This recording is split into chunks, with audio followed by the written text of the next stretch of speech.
first time we came here. Oh, Paimon remembers!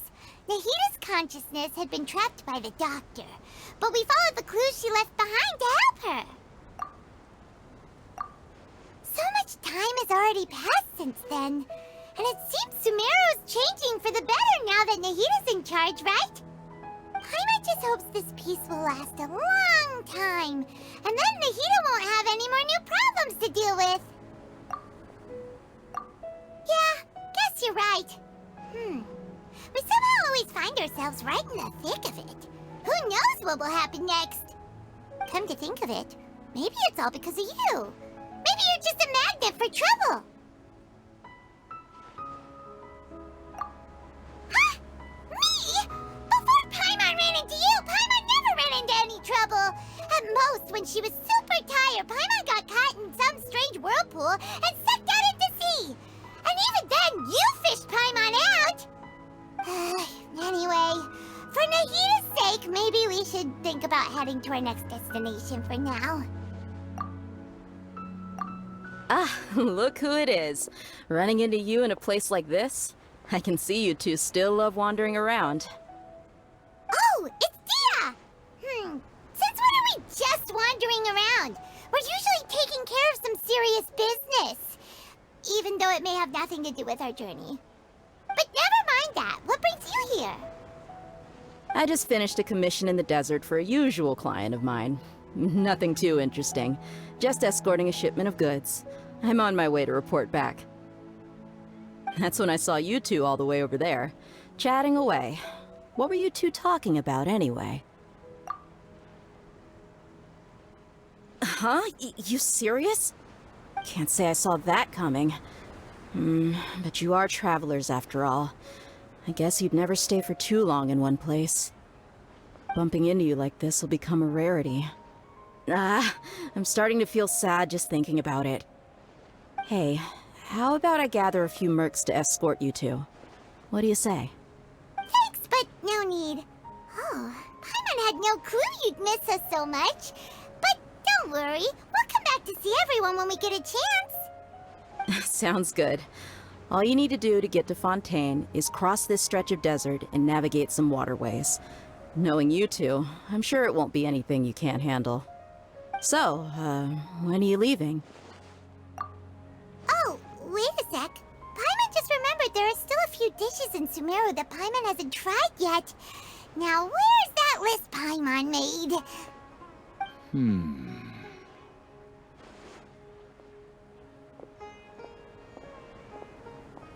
I see. Guess you won't be needing a going-away party or anything. It's sad enough to see you go like this. Though, now that I think about it, Sumeru wouldn't be what it is today without you. Seems true heroes always prefer leaving quietly. By the way, should we go say bye to Nahita? Oh, good point. Then there's no need to bother her in the real world. Then, I guess this is goodbye for now, Traveler in Paimon.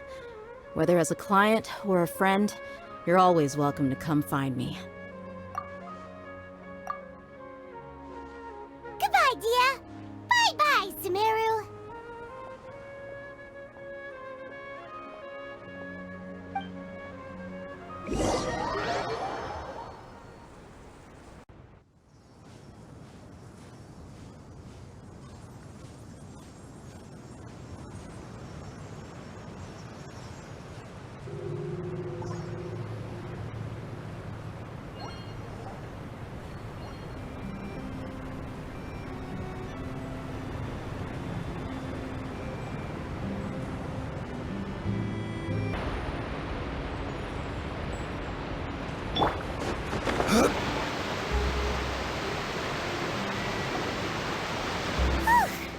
After crossing all that sand and water, we finally made it!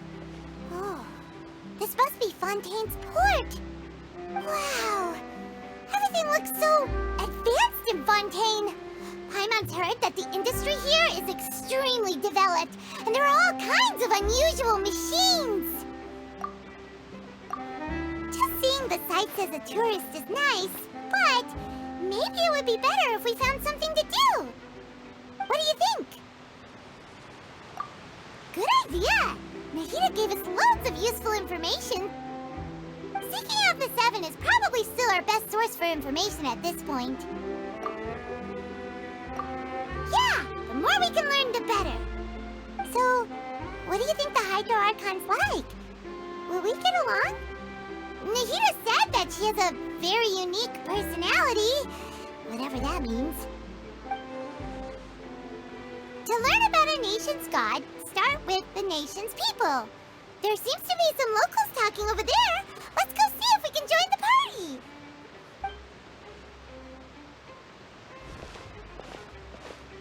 party. If you ask me, it's a tragedy how things ended for him. Clearly, he was a pretty decent person. Yeah, I didn't expect that kind of ending for him. I thought he would at least fight on a little longer for his family. I was expecting a sudden plot twist, but it's a pity that it never happened. Still, his story is quite the tearjerker.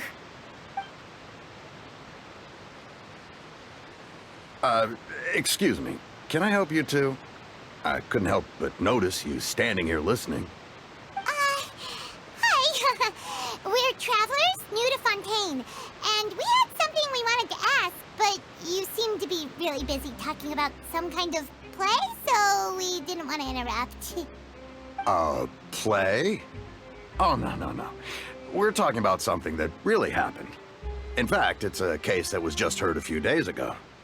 Really? Like, a real trial? But the way you were talking about it and the words you used just now made it sound like some kind of story. Well, good tales are often based on true stories, aren't they? And what you see in reality may also be someone deliberately putting on an act while harboring ulterior motives. Whether something is true or not simply isn't that important. The main thing is whether the story being acted out on the stage is splendid enough. Oh, but it looks like you're not from around here. You probably don't know that the Fontaine Court of Justice is called the Opera Epiclese, or more commonly known as just the Opera House. But, shouldn't court cases be treated a little more seriously than that? Not to question Fontaine's way of doing things. It's just that putting someone on trial is usually a very serious thing. No worries. Other visitors to Fontaine have wondered the same thing. You could say that we just don't want to waste the moving stories behind those cases. And as for your worries about whether the cases are treated with due reverence, we have the absolutely just and honorable Chief Justice Neuvillette, as well as the Oratrice Mécanique d'Analyse Cardinal, a machine created by the Archon. Between the machine and the Chief Justice, false charges and injustice are a thing of the past now. Oratrice? Is it some kind of machine, too? Oh, Paimon's curious. We should check it out if we get the chance. Wait, Paimon almost forgot to ask you our question. Do you know what we should do if we want to meet the Hydro Archon? Oh, that's easy. Just go to the Opera House. Lady Farina practically lives there. You could definitely say it's her biggest passion. Huh. I think what they mean is that they wish to speak with the Archon personally. In that case, I'm afraid it's going to be a tad more difficult. You'll have to make an appointment well in advance, and it'll depend on whether or not she has any time slots available. Huh. Is the Hydro Archon super busy taking care of official stuff? Wait, didn't you say that she's always at the Opera House? No. Lady Farina seldom takes an interest with the nation's affairs. The reason it's difficult to make an appointment is simply because she's incredibly popular. That's right. After all, she is the Archon. Though she may tend to get a little dramatic from time to time, people can't get enough of her. Huh. First time Paimon's ever heard of an Archon being described that way before. Wait! Paimon gets now! The Hydro Archon is kinda like a big celebrity here, right? Yeah, I suppose you could say that. Perhaps you could even say our mascot. Hang on. This is still Fontaine's Archon you're talking about. You should show some more respect. Yes, you're right. I guess I should at least try to be a little more respectful in front of visitors. Otherwise, I might get arrested and find myself face to face with Monsieur Neuvillette. Come on. Sure, there's a lot of laws here, but nobody's going to be arrested for saying something disrespectful about the Hydro Archon. Alright, I think we get it. Thank you! At least we now know that we can find the Hydro Archon at the Opera House. But who knows how long making an appointment will take? Guess we could have a look around the city in the meantime. Hey! What are you looking over there for?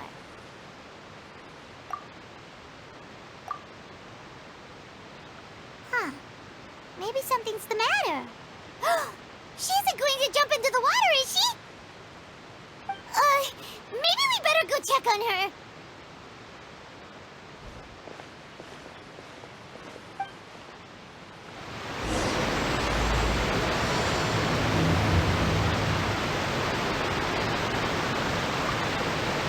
Hey, how about we get some tickets to the next trial? I think we'd better wait and see what kind of case it is first.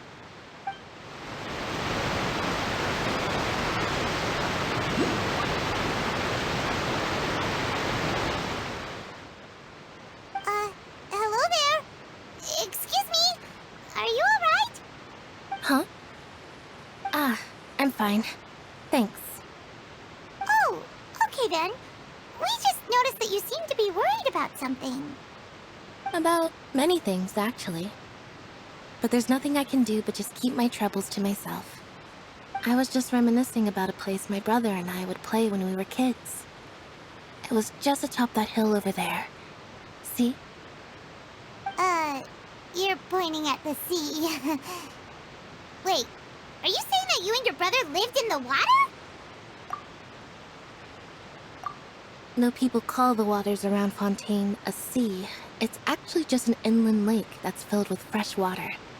And no, I can still see that hill clearly in my memories. Now, it's been completely submerged. He would skip and jump, tossing sand in the wind. The sun shone brightly, and the air was filled with the scent of the sea. But now, the water is gradually swallowing our memories. It won't be long before it swallows us. Sorry. Paimon doesn't really get what you mean. I don't believe we've had the pleasure of meeting. Are you Lynette's new friends? Oh, and you are? Thanks for looking after my sister. She often comes here to reminisce about our childhood, that's all. There's no need for any concern. Allow me to introduce myself. I'm Linny, and this is my sister Lynette. If I had to guess, I'd say you must be travelers from abroad. Nice to meet you. Paimon is Paimon, and this is the Traveler. We just arrived in Fontaine. We were just talking with your sister. Even though we didn't really get what she was saying. I see. It's unusual for Lynette to be so willing to talk with anyone. In fact, she seldom speaks at all. I'm usually the only one she ever talks to. Oh, really? Then you two are just like us! Paimon's always the one talking for some reason.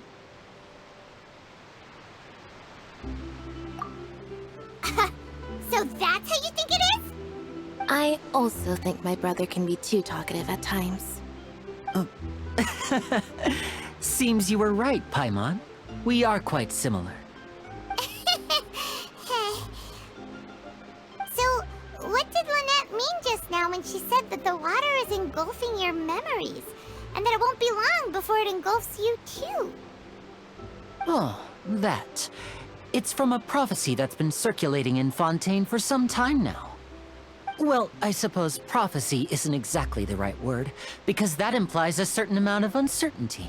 There's no doubt about what's happening in Fontaine now. Where to begin? Let's put that question on hold for a moment. We still haven't formally greeted each other yet, have we? Did all the introductions earlier not count? Hello, Traveler.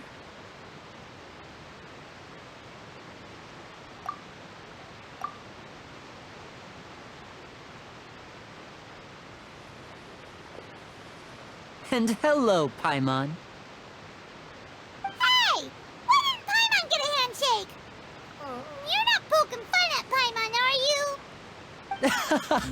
Please, don't take offense. Just consider it a sort of etiquette we have here in Fontaine when making new friends. You should remember it. It might prove useful. Oh, all right then. Well, Paimon's just happy to have a local friend now. By the way, we were just getting ready to go to the Opera House to meet the Hydro-Archon. Would you be able to show us the way? So you're going to see Lady Farina? No problem at all. In fact, I was planning to go to the Opera House later myself. I'll gladly take you once I finish things here. Please, follow me.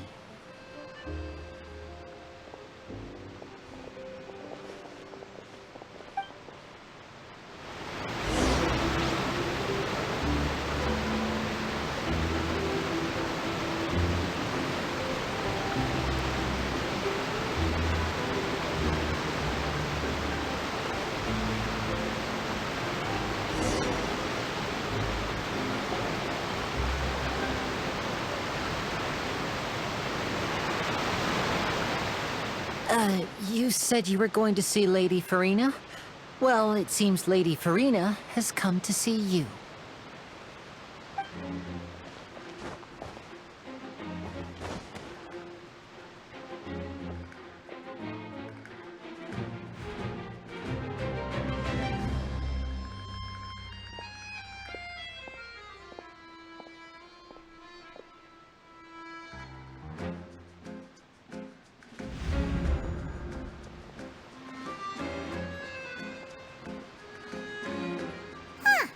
So, she's the Hydro-Archon? But how did she know we were looking for her? My dear people, rich and poor, those with cup in hand and those with nothing at all, raise your glasses in celebration! If you don't have one, then just raise your hand in lieu.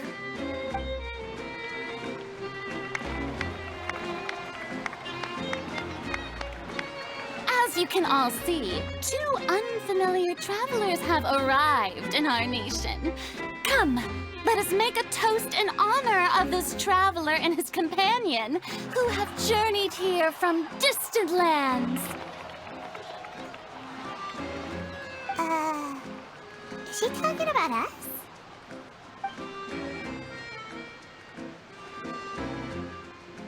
I've long heard of the turmoil and chaos you left in your wake as you visited other nations. But I welcome you nevertheless. No, I have come to receive you personally. Fear is for insignificant cowards. I am a god, and I will never entertain the notion of such meaningless wariness. You can be rest assured. I see clearly your sincerity. Of course, seeking an audience with me is the most sensible thing to do. It will allow you to truly behold my power and witness my authority. Intelligent people always gather under the correct banner. I, Focalor, hereby welcome you to the nation of Hydro and acknowledge the value and significance of your trip. Now, you may rejoice in this. Yeah, Paimon still can't believe it. Feels like we've only been here for a few minutes.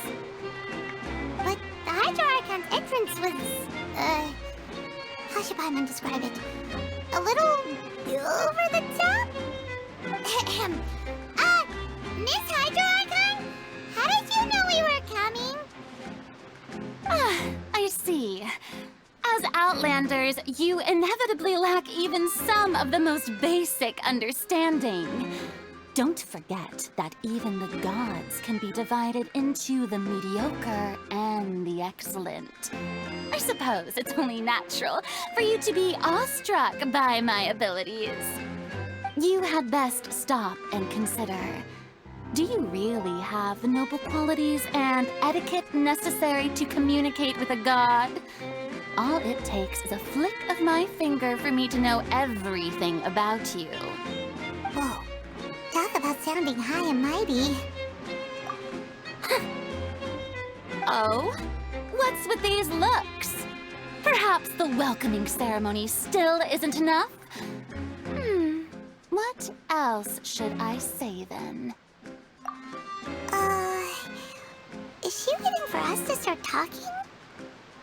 Wow, I didn't expect to see Lady Farina here. What a surprise!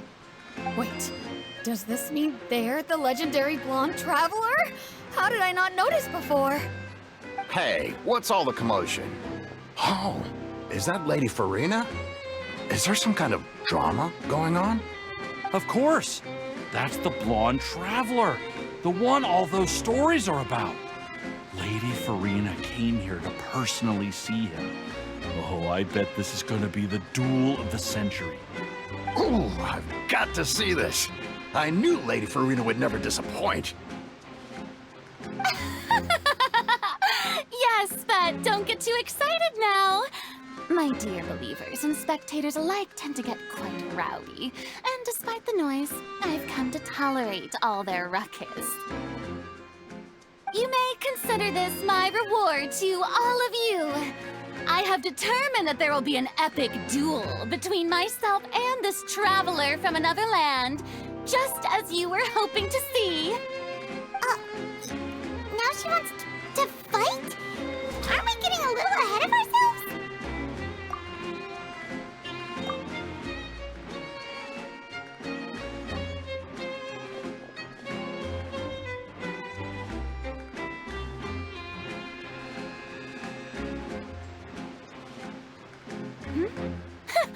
Are you not afraid? Might I remind you that this is a duel against the divine? What are you trying to do, traveler? Provoking a god in front of her people? Stand down, Clorend. I admire his bravery. Few have the courage to draw their sword against a god. He is obviously a true warrior. Unfortunately, people nowadays only crave to be thrilled, and a mere duel will not slake their thirst for excitement. Huh. Yeah, she's right. Just a duel wouldn't be all that interesting. On Araneus, criminals are always requesting duels to defend their honor. They're getting a bit old, to tell the truth. You see. Then, as the god of justice, I shall face this traveler in another kind of duel. A duel in court! Whoa, all right! Now that'll be worth seeing! Right. This is Fontaine, after all. Such a grand opera house, it would be a pity not to use it. Why do you care so much about the crowd's reactions? Seems you've spent a little too much time in the opera house. Besides, how exactly do you plan to have a duel in court? You mean you're going to put us on trial?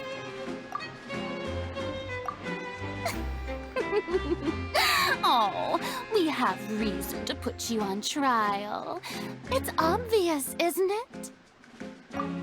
According to Fontaine law, no one is permitted to release any flying objects within Fontaine city limits during the first 3 days of each month. You are clearly guilty of violating this law, no? Oh, so that's what they've done wrong. That's our Lady Farina.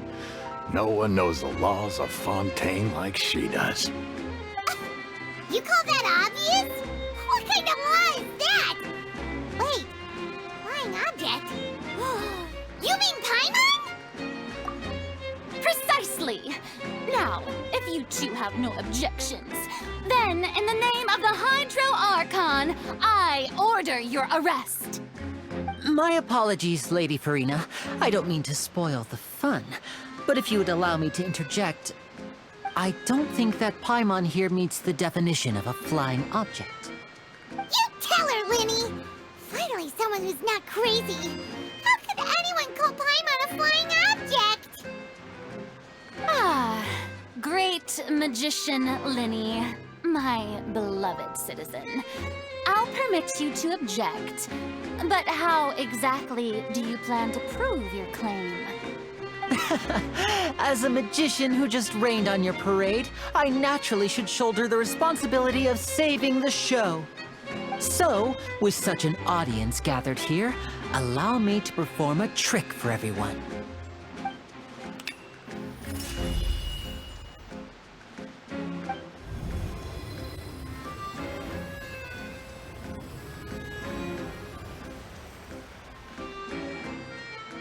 Ta-da! What's that on Paimon's back? Hey, when did you do that?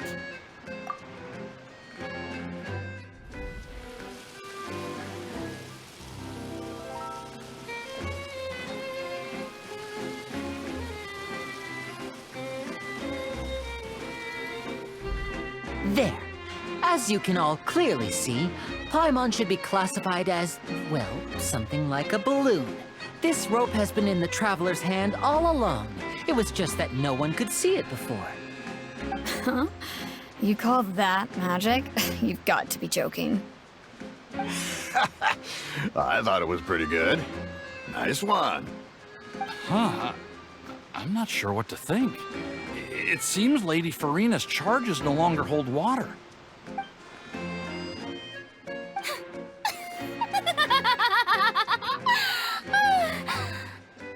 Amusing. Very amusing, Linny. Just the sort of unexpected twist that I enjoy. With you here, today's performance can finally be called complete. Performance? You see all this as a performance? In which case, consider the matter of your trial resolved. The god of justice will not bring charges against an innocent person.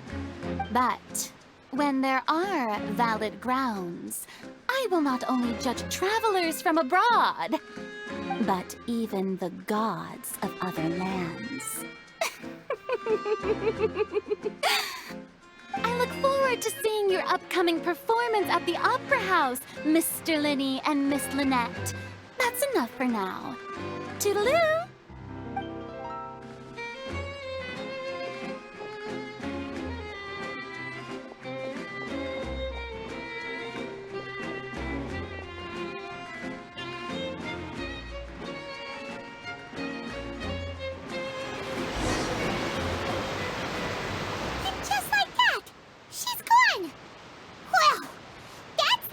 Unpredictable Archon Paimon's ever seen. We never even had a chance to ask her anything.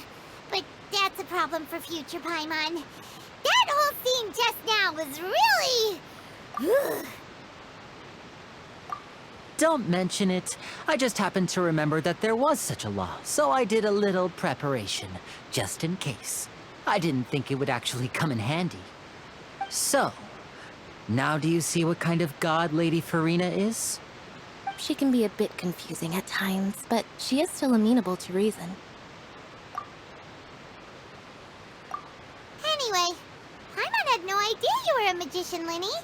It sounded like you'll be performing at the Opera House, right? I just know a few simple tricks I use to make a living. Lynette is my assistant. It will actually be my first time performing on the most prestigious stage in Fontaine, the Opera House. But isn't the Opera House where criminal trials are held in Fontaine? When there are no public trials being held, the Opera House hosts a variety of other performances. To the people of Fontaine, the line between a trial and a performance can be a little blurred. And speaking of performances, I would be remiss to forego this opportunity gifted by fate. Might I invite the two of you to see my performance? My brother's always excited to make new friends. Oh, sure. We don't really have anything to do now, and we wanted to go to the Opera House anyway. Splendid. In that case, why don't we go together? I'll show you the way. I just have something to take care of first. You really mean it? Then I'll take you up on your offer. This is a magical item known as a magic pocket. Perhaps you can help me distribute them to the people here. Huh? What are they going to use it for? About that... You asked me before about the prophecy, right? Let me start by telling you a little more about what it entails. I'm not sure exactly when it began, but a prophecy has been circulating around Fontaine. It says that every person in Fontaine is born with sin. No matter how the Nation of Justice holds trial after trial, this sin cannot be absolved. Until one day, the water levels in Fontaine will rise, and the sinful people will slowly be drowned. In the end, the people will all be dissolved into the waters, and only the Hydro Archon will remain, weeping on her throne. Only then will the sins of the people of Fontaine be washed away. That sounds pretty gloomy. Why are people in Fontaine born with sin? What is that supposed to mean? There are lots of guesses. Some say that the ancestors of Fontaine stole the power of the seas and stirred its wrath. Others say that the people of Fontaine never heeded the first Hydro Archon's warnings and offended Celestia. But here in Fontaine, evidence is what matters. There hasn't been concrete evidence for any of these claims, so they can only be regarded as conjecture. If even the people in Fontaine don't know what sin they committed, wouldn't it be better just to ignore the prophecy completely? Why bother feeling guilty all the time? That's exactly what the people did at first. But in the last few years, the water levels in Fontaine have actually started rising. Many places have already been completely submerged, and now lie beneath the sea. Many people carry on with their lives as before and shrug it off as a natural phenomenon. But my family and I think that the people of Fontaine shouldn't ignore the possibility, which would end up sentencing them to death. We hope that at least the people who reside near the waterfront can move away before it's too late. So, we've started distributing magic pockets to them. As a magical item, these magic pockets have astonishing capacity. I'm sure they will come in handy when people are moving their belongings. Oh, Paimon gets it! It's like preparing for a rainy day! But this is more than a bit of rain. Perhaps only absolute power could ever contend with such a catastrophe. But who knows? We're just tiny specks in the grand scheme of things. Now, if you'd like to help, then please give these magic pockets to anyone nearby. Be sure to convince them to take it, regardless of what they say.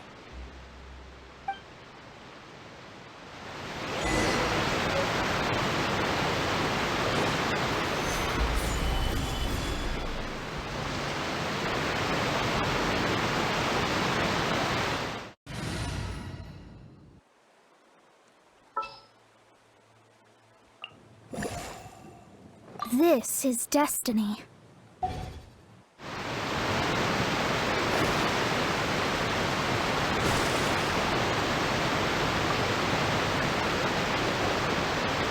What's this?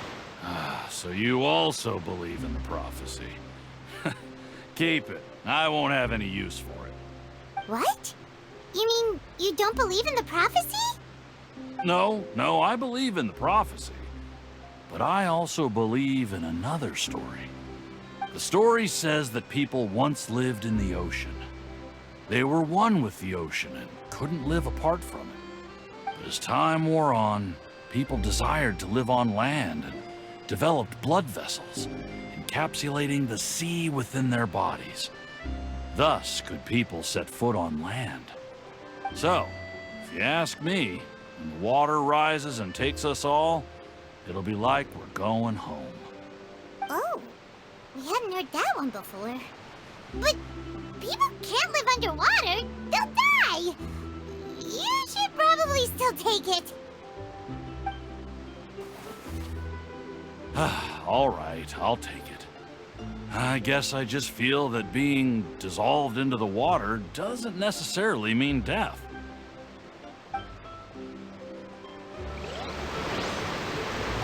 What do you think? Pretty interesting story, huh?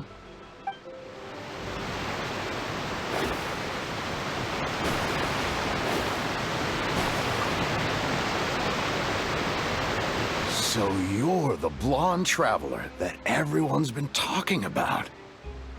My apologies for not recognizing you earlier. Oh, a magic pocket? Seems you really thought of everything. I guess it's better to prepare for the worst and hope for the best. Thanks. Please, also thank the magician on my behalf when you get the chance. But where would I move to? Snezhnaya? Liyue?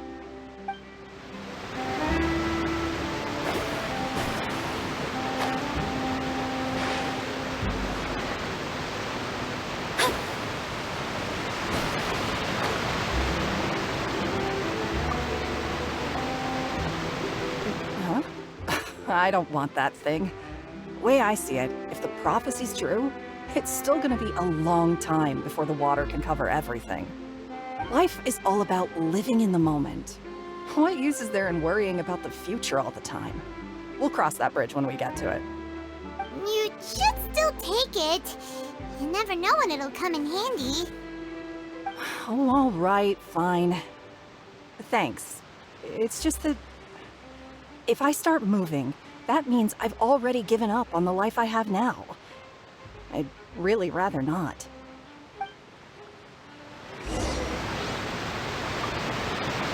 I really can't imagine what it would be like if things changed.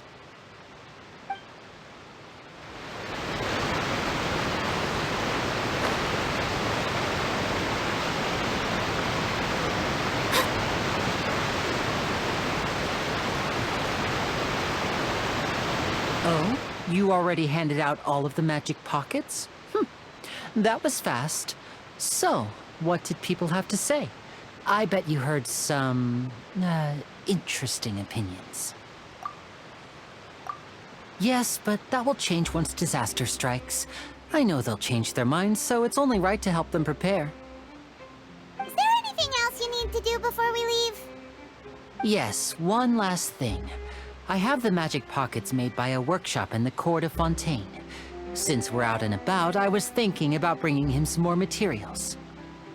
So, you want to collect materials? Just tell us what the materials look like and we'll help. Many hands make light work. Oh, that would be much appreciated. We'll need some romaritime flowers. I remember seeing them near the waterfront on the east side of the harbor.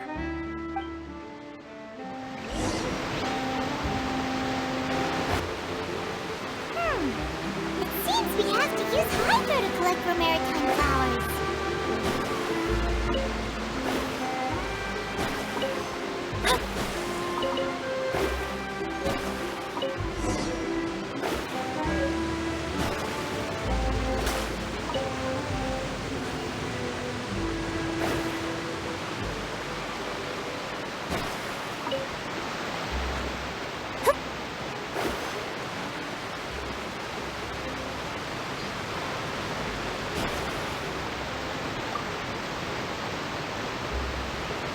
You made quick work of that. I can tell you're an experienced traveler.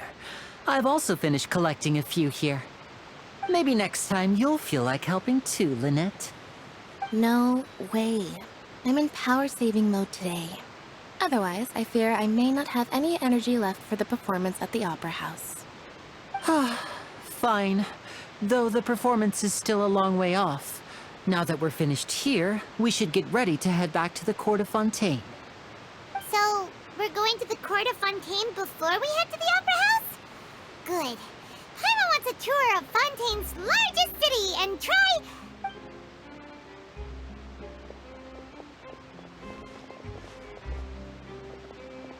Wait, shh. Have you noticed that person over there? The young girl. Huh? What's wrong with her? Paimon didn't notice anything. She's obviously a thief. Magicians and thieves practice similar methods. We divert attention, and a distracted audience is one that won't discover what you're really doing. Watch her movements carefully.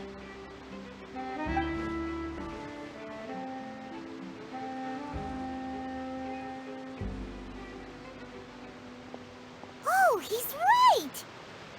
Shh, keep keep your voice down. We need to think of a way to catch her, but it seems she's very alert. Perhaps we should split up. You two can ride the lift over there and wait up top. I bet that'll be her escape route if she tries to run. All right, let's go.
To wait.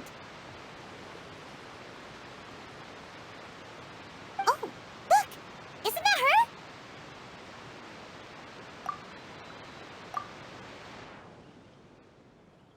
Oh no! Did she notice us? She started running the other direction! What should we do? Should we chase her?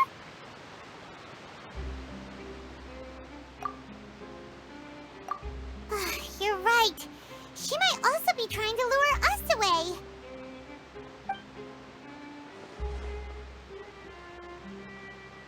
Nothing's happened for a while now.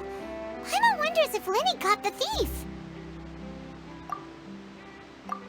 Yeah, let's go.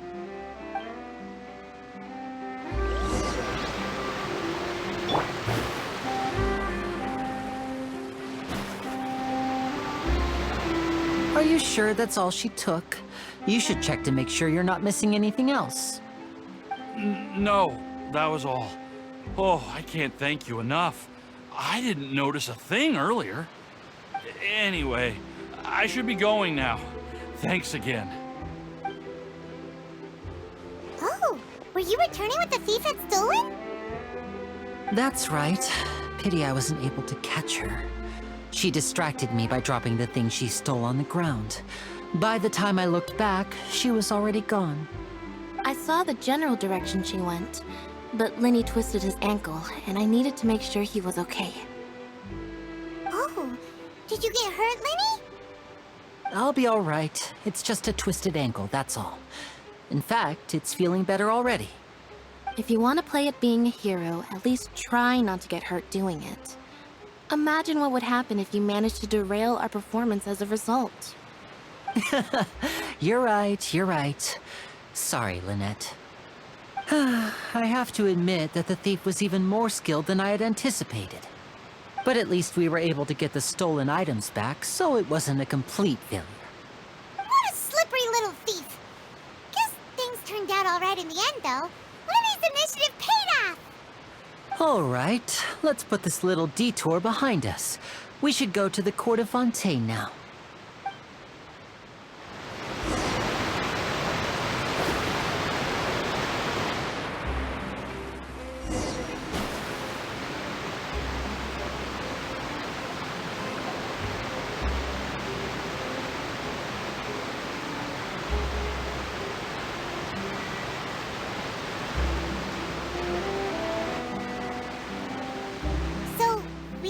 This thing to go into the city? What an ingenious way to get around! People in Fontaine really know how to use water! This is an aquabus. It allows people to travel between several key locations around Fontaine.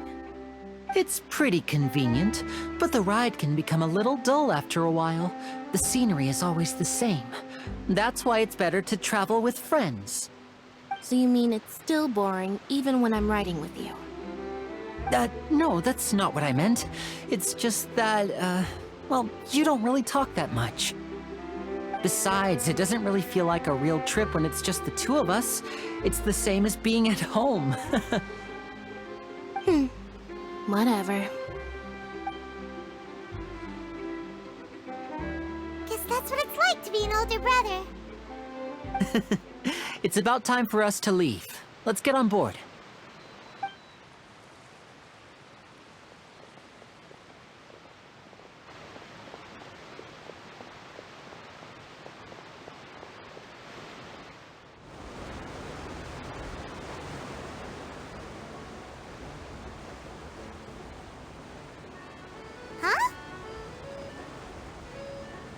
What?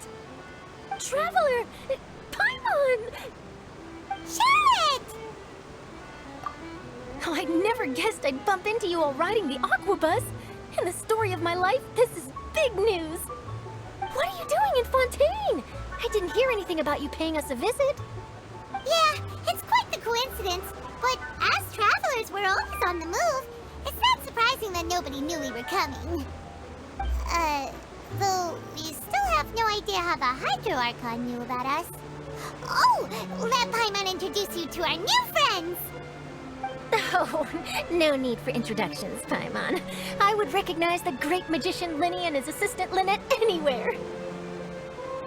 I wouldn't be much of a reporter if I didn't know who they were. It's a pleasure to meet you. I'm Charlotte, a reporter for the Steambird. Nice to meet you. From the Steambird, huh? We've often relied on your paper to promote our performances. It's an honor to meet you. Now that everyone knows each other, Fontaine suddenly doesn't feel like such an unfamiliar place. So, what have you been up to lately, Charlotte? Any big news? Not too much. When there isn't any breaking news, I mainly cover the trials at the Opera House. You could still manage to keep readers' attention as long as you tell things from a clever enough angle, even if it's the same old topics. For example, reporting on how a scammer once deceived vulnerable girls into relationships, or how a financial criminal was once so poor that they ate a single piece of bread for 5 days. You're right. Seems you know me pretty well. What I'm really after is exclusive, sensational news pieces that could shake the country. These smaller stories are a waste of my talents. Oh, I just remembered. I've been following a case lately. Well, a series of cases, actually. You mean the serial disappearances of young women case? That's right! These stories are the talk of the town right now, and it's probably the most mysterious case we've ever seen. If I'm the first with a draft ready to publish when the case is finally cracked, and it's the headline story in the Steambird, oh, when that happens, I bet all the other reporters will shed tears of envy. I've already gathered all kinds of materials. I just can't wait for the truth to be revealed. So, what is case. You mean the culprit hasn't been found? That's right. The first missing girl case happened almost 20 years ago. And ever since, after a period of time, another girl disappears. What the cases have in common is that the girls are all of a similar age, and that they've all vanished without a trace. But the scariest part is that to this day, none of the girls have ever been found. Many suspects have been arrested over the years in connection with this case, but shortly after each arrest, another disappearance would always happen.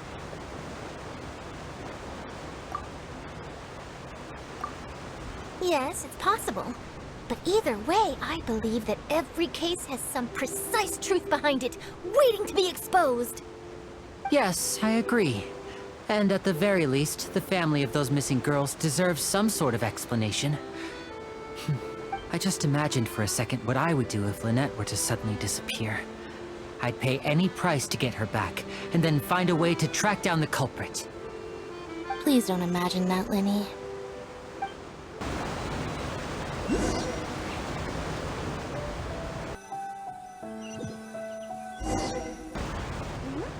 Hey, we're almost there! Look!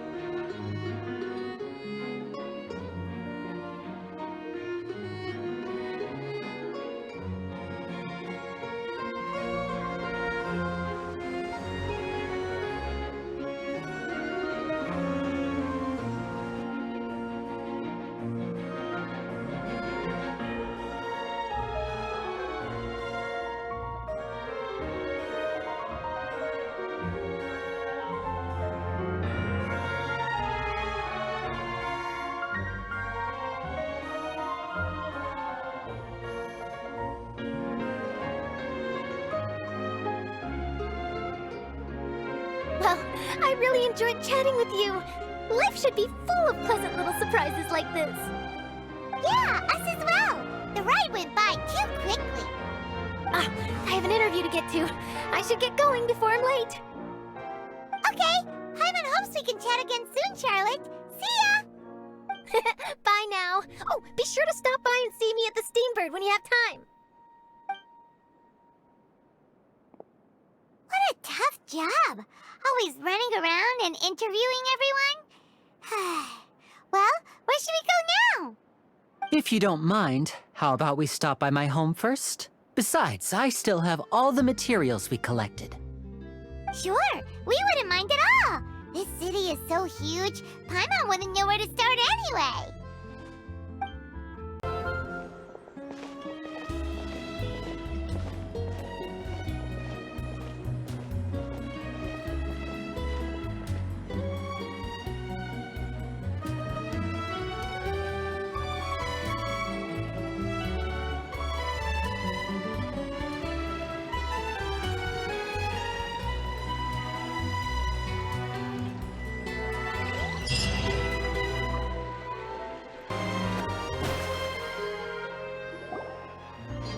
This is our current abode. Ah, Fremine, you're home. Where did everyone else go? I have some new friends that I would like to introduce. Oh, they all just went out a moment ago. I see. Everyone is getting busier now that Father will be returning soon. I suppose that can't be helped. Allow me to introduce you to my little brother, Fremine. He is a phenomenal diver. Hello. Nice to meet you. Paimon is Paimon, and this is the Traveler. Oh, you sound very proud to have a diver as a brother, Linny.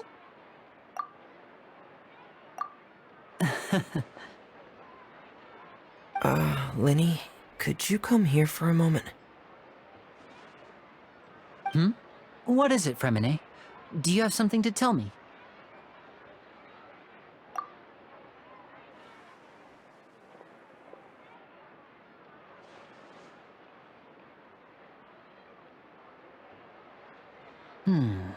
Okay, I see. Is everything all right? Oh, it's nothing. We were just discussing a little housework. Sorry for the interruption. Oh, before I forget, the Traveler and I collected more materials to make magic pockets. Were you able to get any, Fremine? Yes, I went diving and gathered lots of materials. I was about to give them to you. That's our Fremine, always quick with the underwater work. All right, I'll take these to the workshop.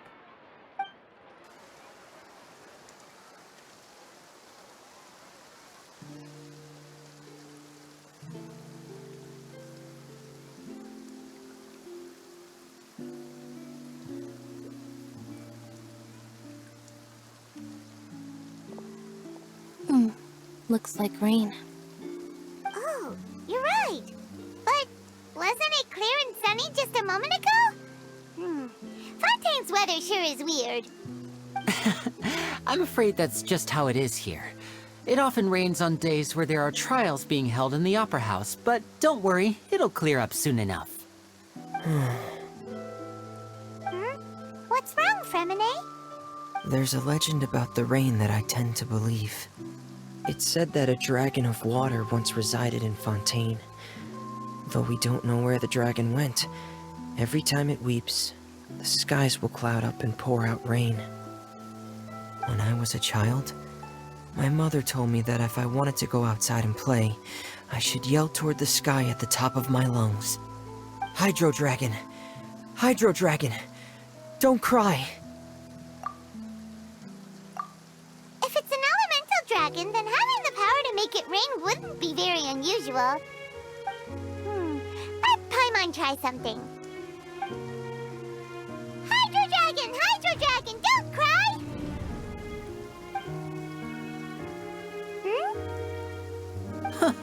Doesn't seem to be of any use. It is just a legend after all.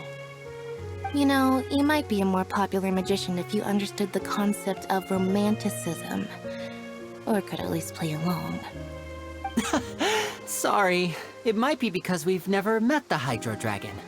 Perhaps it can't be comforted by the words of strangers.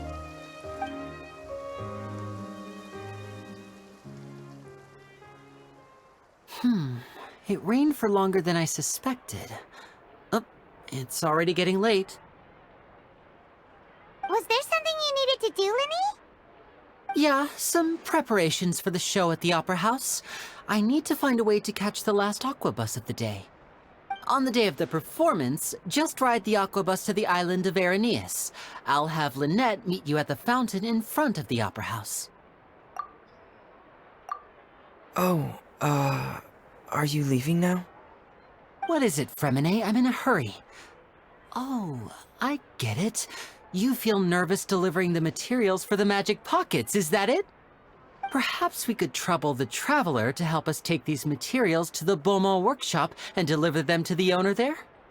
I'm afraid that Fremine can be quite introverted, and the boss there tends to be pretty talkative. Fremine has always been a little afraid of her. No trouble at all! Don't worry, we're on the case! Sorry for the inconvenience. I'm quite useless when it comes to such tasks. I'll think of a way to make it up to you. Oh, no need! This will be a walk in the park for us!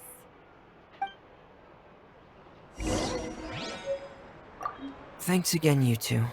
I really can't deal with that lady.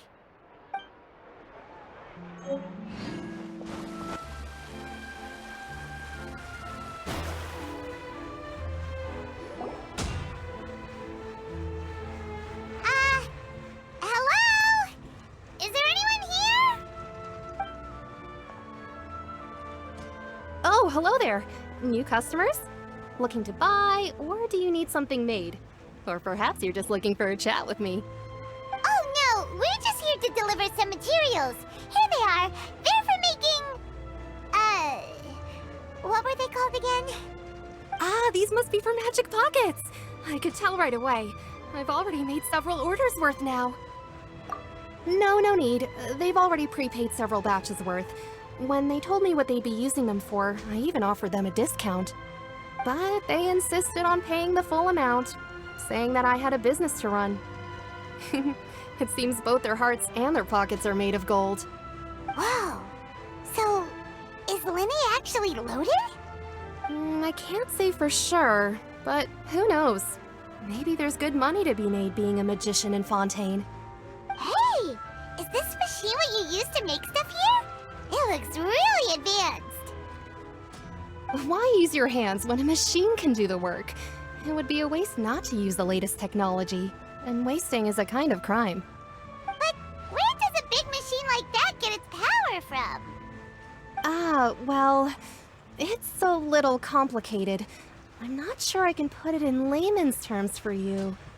But basically, everything we usually use here in the city is powered by indemnitium. It's a type of energy that's produced from trials. Huh? How can trials produce energy? Well, I'm not completely sure of all the details myself, but basically, when a trial is in session, the Oratrice Mécanique d'Analyse Cardinale harvests people's belief in justice and converts it into energy to be used all around Fontaine. So that's what its other function is? Paimon heard that the Oratrice was created by the Archon to make judgments. But Paimon still doesn't get it. How could something unreliable like people's beliefs be turned into a stable power source for these machines? Oh, yeah!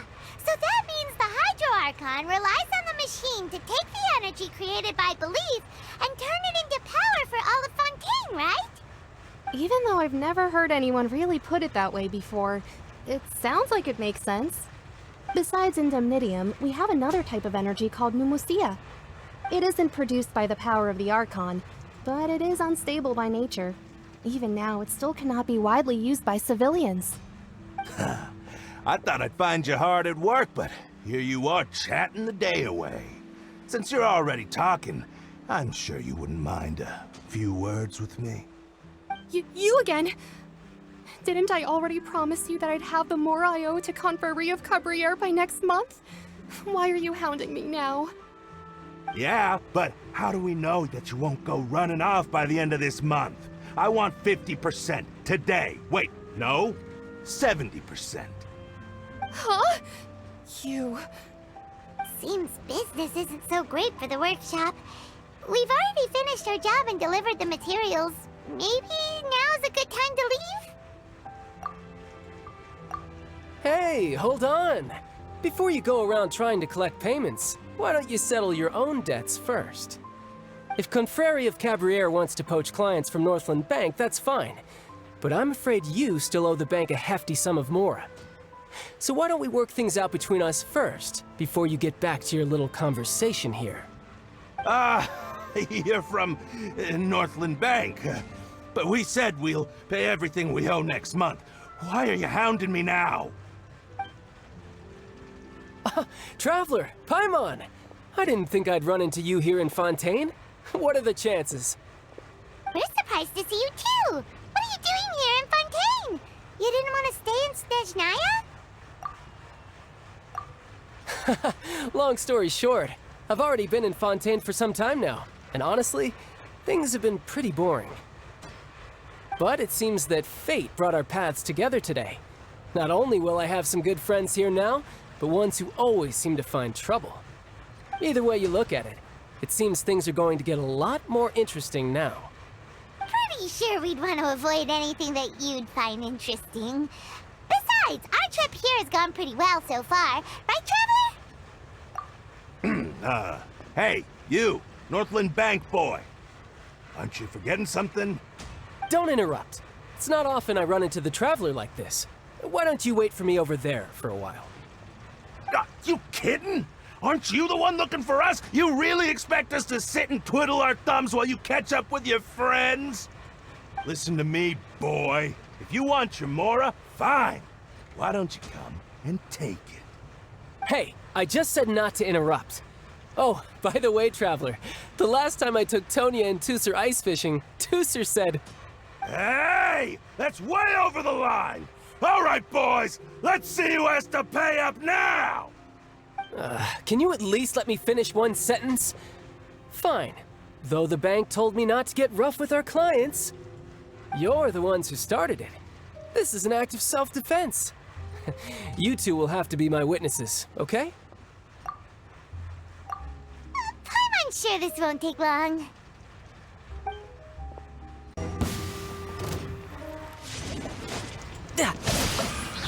Brace yourself! This is gonna hurt!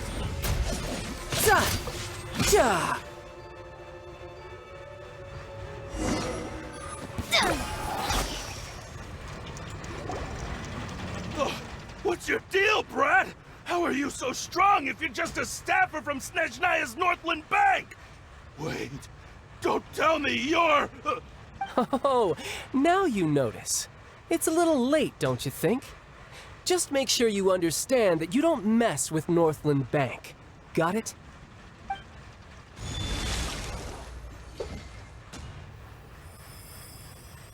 Huh?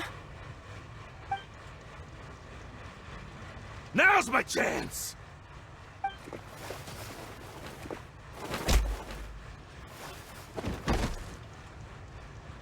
Huh. That was weird.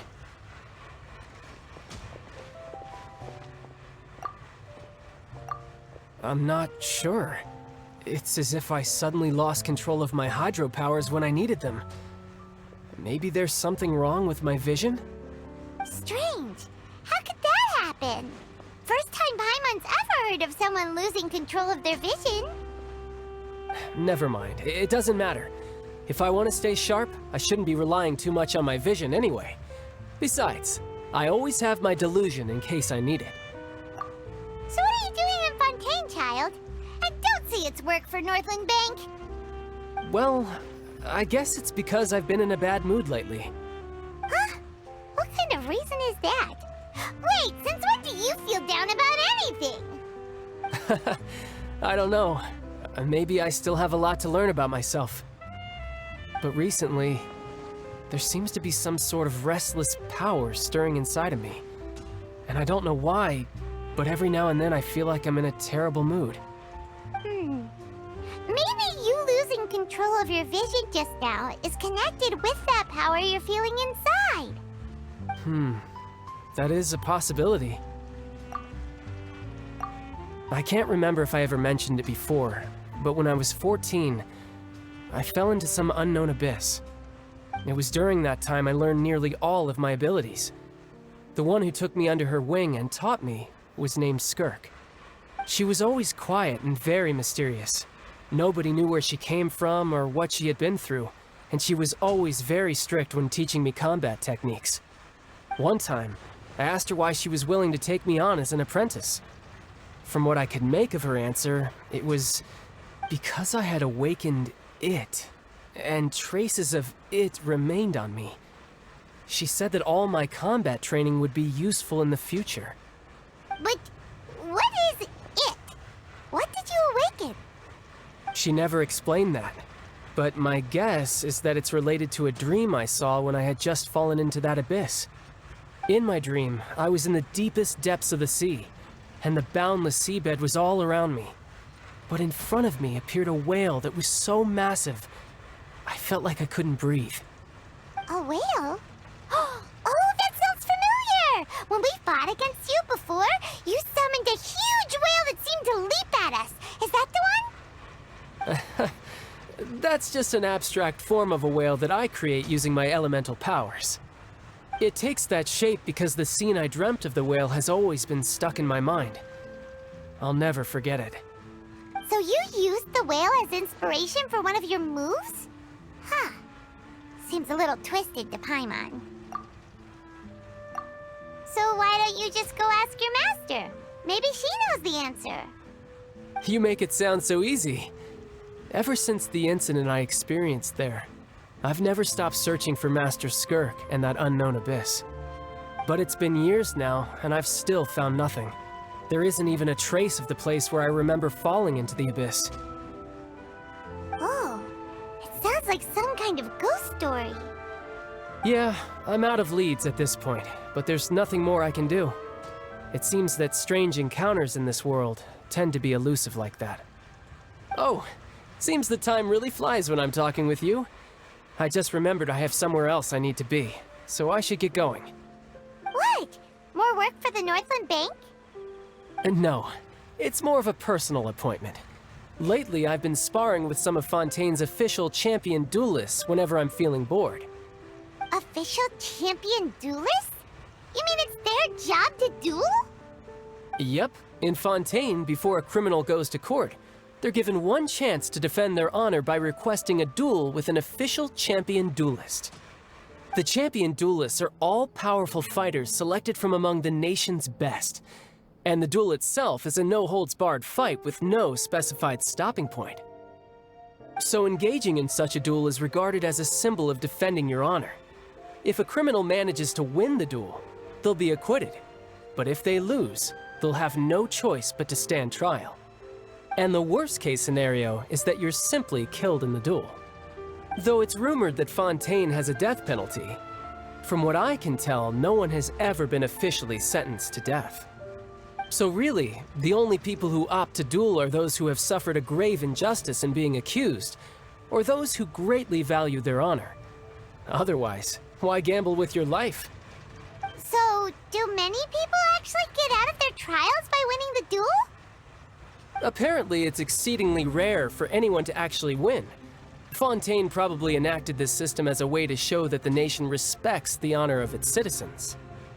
Besides, none of the champion duelists are to be trifled with, which is exactly why I was itching to face them as soon as I got to Fontaine. Apparently the one I'm meeting today, Clorinde, is the strongest of the champion duelists. I had been asking her for some time before she finally agreed to face me today. Well, that's child for ya. Paimon feels like we heard that name somewhere before. Clorinde. Huh. Oh, before I forget, I want you to have this. Huh? Your vision? You're seriously just giving it away? I'm just worried that it could become uncontrollable again. I'd be pretty upset if it got in the way of my duel, so I think I'll be better off without it for now. Besides, I just need you to hold on to it for a short while. I'll come retrieve it when I have some time later. Paimon knows what you're up to. You just want an excuse to come talk to us again, don't you? Whatever gave you that idea? I'll be in touch later.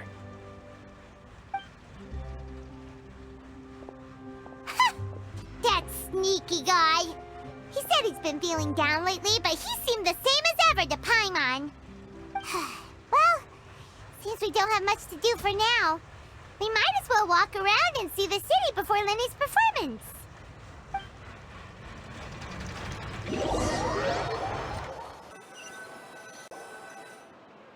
Wow! Who could have seen that coming? The reporter who was barely around for most of the story was the murderer all along! Sorry. Paimon was just surprised, that's all. Whew. Paimon never saw that twist coming. The murder mystery novels here are amazing! The whodunits here in Fontaine are a lot different than the light novels you see from Yai Publishing House. Both have their merits, but Paimon thinks this style of novels are more, well, novel. It's so exciting to reach the moment when the mystery is uncovered, especially in the one Paimon was just reading. You should buy a copy and read it too. Oh, sorry about that. Paimon will be more careful next time. Hey, shouldn't we be heading to the Opera House to see Lenny's performance soon? It's almost time for the show to start, so we should get going. Lenny said that the Opera House is on air in ES, so let's go ride the Opera bus!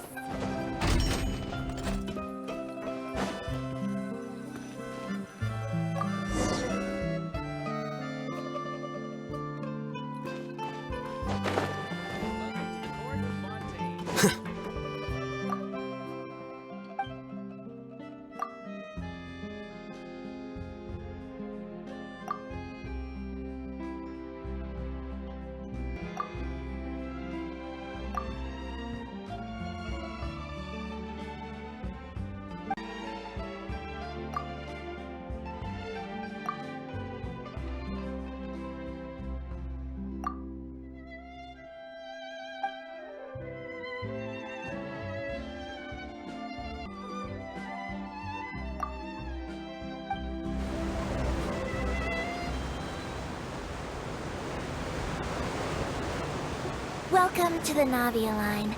I am Elfan. The boat will be departing imminently.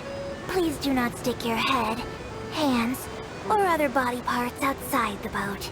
The Aquabus operator is not responsible for any accidents or injuries resulting from doing so. Also, please remember to buy the Steambird, though I don't read it myself.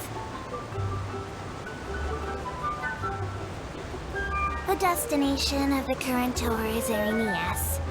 Points of interest worth visiting include the Fountain of Lucine and the Opera Epiclese. If you look to the left in the direction we are currently traveling, you will see the famous Fontaine Research Institute up in the sky. An experiment gone wrong turned a new sightseeing opportunity. Human ingenuity truly is a wondrous thing.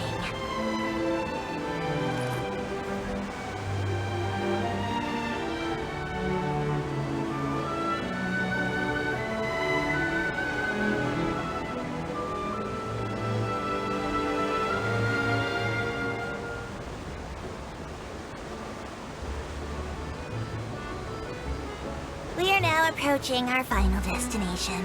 Please be sure to bring all your personal belongings with you as you disembark. Even though I will take any forgotten items to the lost and found, the paperwork is rather annoying, as Melusine hands are not suitable for grasping pens. Please be careful when disembarking. It has been my honor to be your tour guide this trip. Thank you.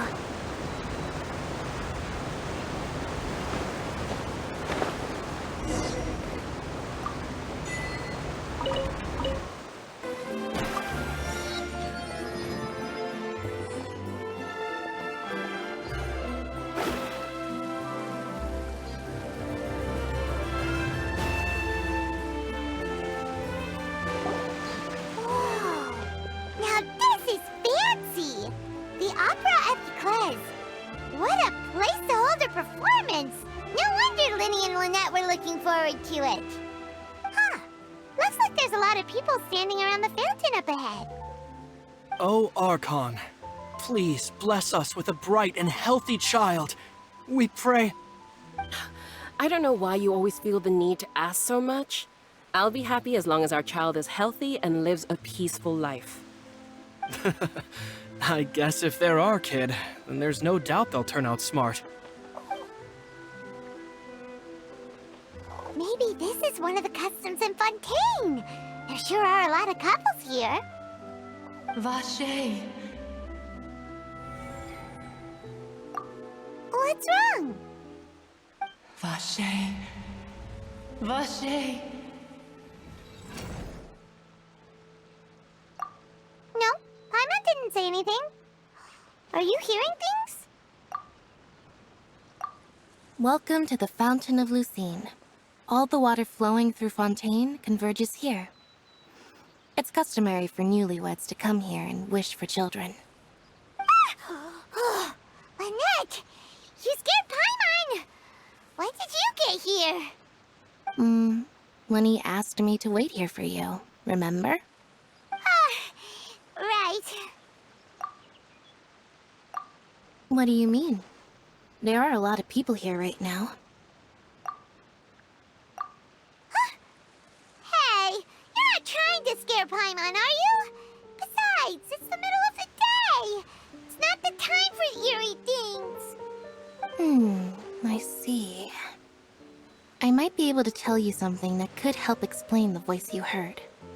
In fact, you might not be imagining things at all. I suspect that what you heard is a result of your hypersensitivity to the hydro element. Others in my family have had similar experiences. It's because of his sensitivity to the hydro element? But what would hearing a voice have to do with elemental power? When do you cry, Paimon? Wait, what? What does that have to do with anything? Just answer me. When do you cry?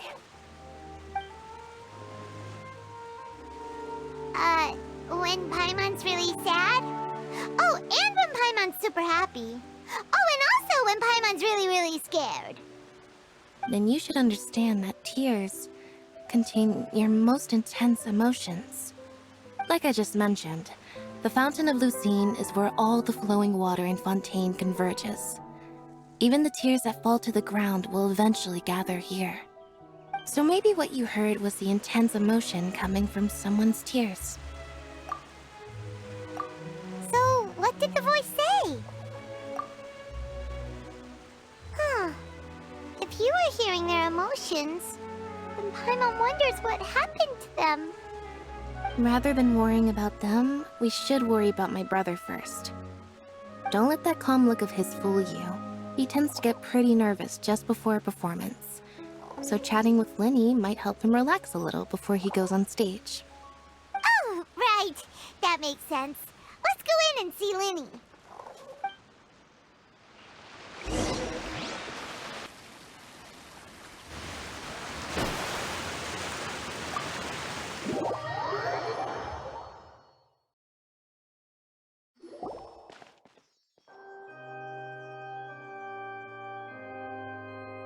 Ah, Traveler and Paimon. Good to see you. I knew you two would come. Are you kidding? We wouldn't miss it for the world. We've been looking forward to it. I can tell, judging by how early you've arrived. But you're actually right on time. The audience still hasn't started entering the venue yet, which means now is the perfect chance for us to take you to the best seats in the house. Wait just a moment. I'll fetch the tickets.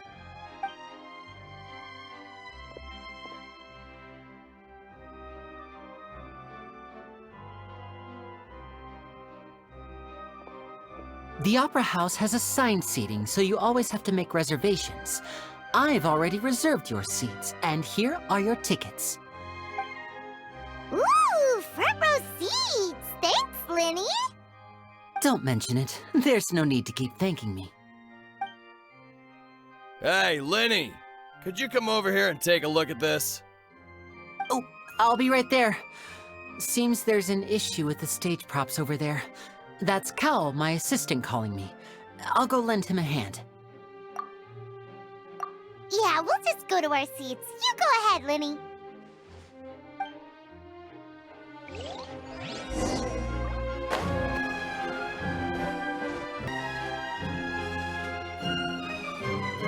Oh, these should be our seats. Come on, let's sit down.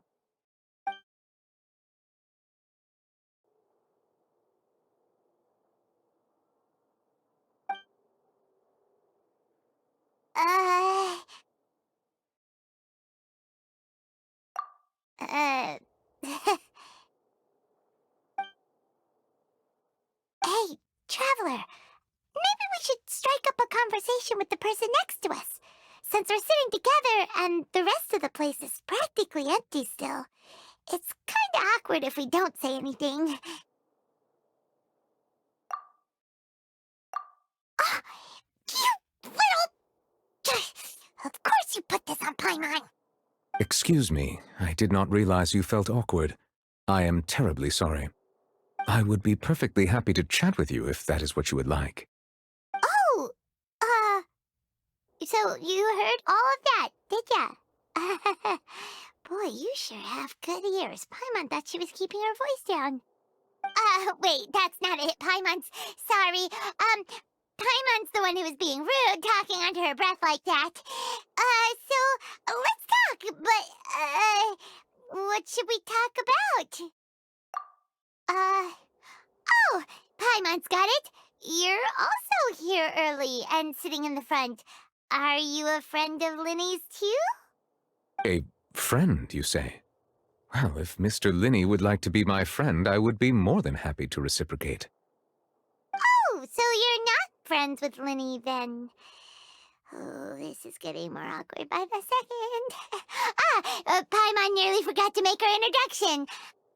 Nice to meet you. Paimon is Paimon, and this is the Traveler. We just arrived in Fontaine. It is an honor to meet you two. I have heard of your deeds across Tevat. And as required by proper etiquette, I will also introduce myself. I am... Oh, Monsieur Nervillet! What an honor it is to have you here to see my show! Ah, Mr. Linny. I should say it is in fact an honor for me to see your performance in person. Wait. Neuvillette? Could he be... I saw you all chatting just now, but it seems you still don't know who Monsieur Neuvillette is. Allow me to introduce you to Fontaine's Chief Justice. That seat is always reserved for him. It wouldn't be too much to say that he's the symbol of justice and honesty here in Fontaine. Whoa! Sorry for being so rude just now. Paimon had no idea you were such an important person. No offense taken. Being Chief Justice is merely what I do for work. Nearly every person has their usual reserved seat, so I'm not so special, really. And by the way, I should probably let you know, even though I would prefer not to, there's someone sitting up there in the VIP seats that has been striking a pose for quite a while now. I believe she is trying to give you a most elegant and impressive first impression. So I think you should take notice of her sooner rather than later, otherwise she may become flustered.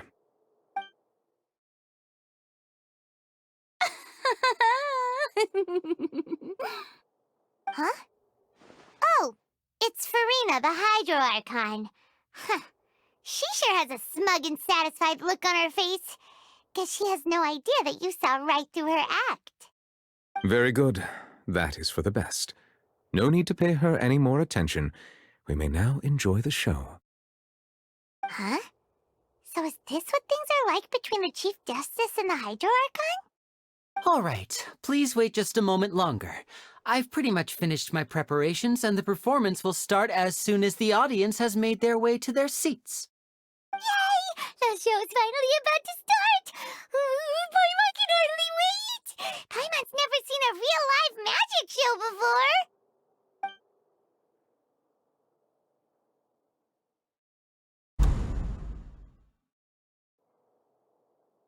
Ooh! They're dimming the lights! The show must be starting! Sorry. Paimon will try to stay quiet. Welcome, one and all, to the Opera Epiclese. I am the star of today's show, Linny. And over here is my sister, Lynette, who will be working as my wonderful assistant. Please, let's give her a warm welcome. Hello, everyone. I know she may seem to be a little sleepy right now, but that's just a sign that she's nervous. Whatever.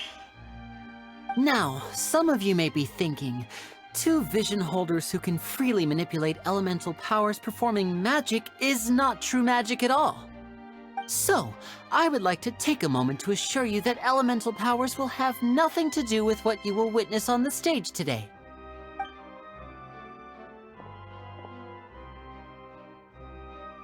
Both Lynette and myself have removed our visions for the show. That way, even the gods won't be able to help us. Oh, good point. That's what makes the show real magic. Now, without further ado, let the show begin. Lynette will now exit the stage to make some preparations. I know you might miss her, but don't worry. She'll be coming right back on stage momentarily. Perhaps in an unexpected way. I'm sure she'll be stealing the spotlight soon enough. Oh, and before I forget, there's one more thing I should say. You never know what can happen in the blink of an eye. A magician's greatest skill is making things disappear or appear. The possibilities are endless.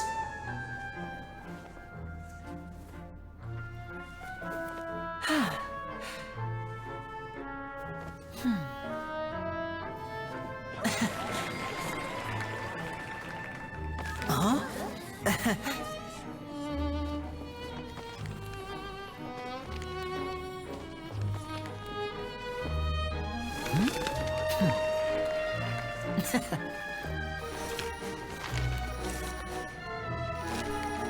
But this isn't what you came for.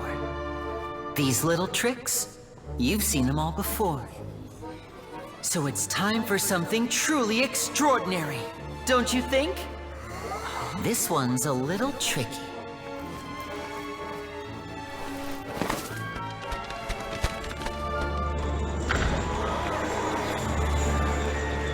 using this water tank, I shall make my sister vanish completely, right before your very eyes.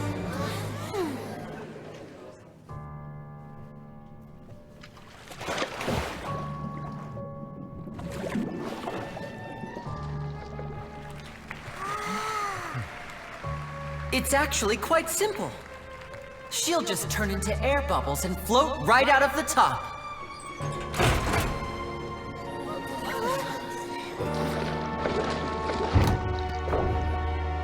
Oh no! I told them to check all the props carefully. With the lid on, even air can't escape. An amateur magician would be getting very nervous right around now. Luckily, it's me on stage, so let me show you what a true virtuoso can do.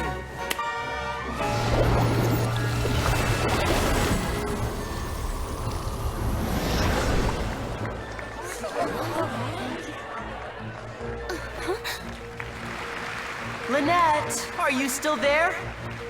Don't go too far. We don't want to use up all our magic. Hi, I'm back. Uh-huh.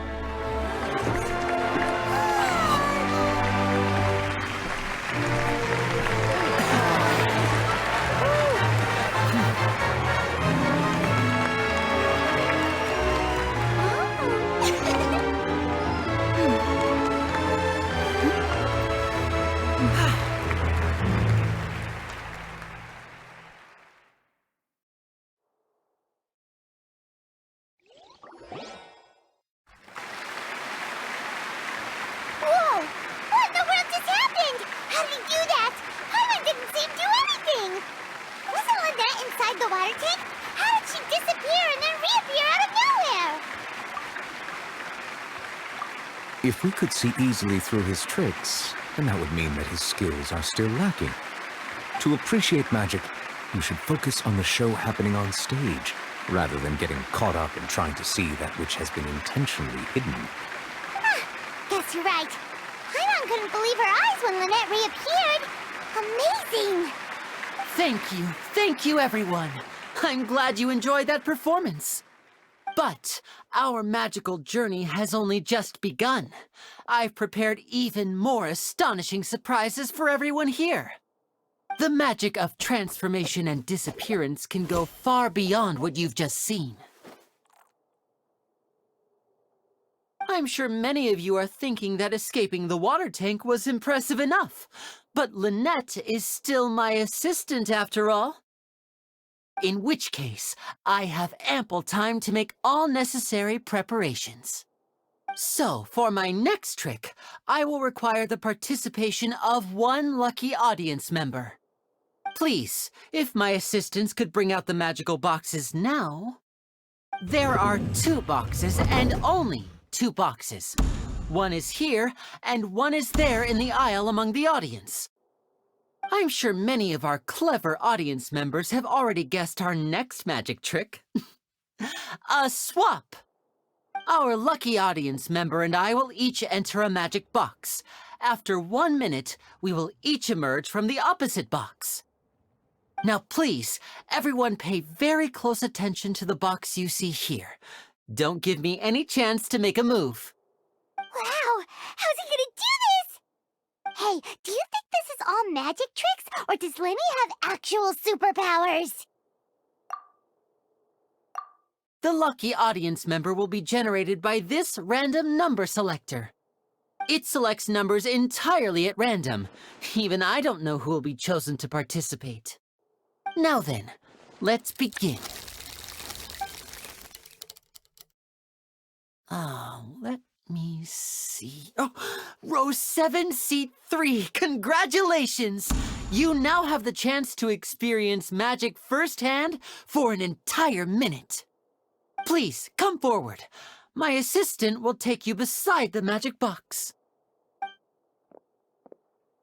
I'm sorry, it might be a little cramped inside, but no need to feel nervous. We've carefully arranged everything for you to be as comfortable as possible. You don't need to do anything, but no matter what strange things may happen, don't come out of the box.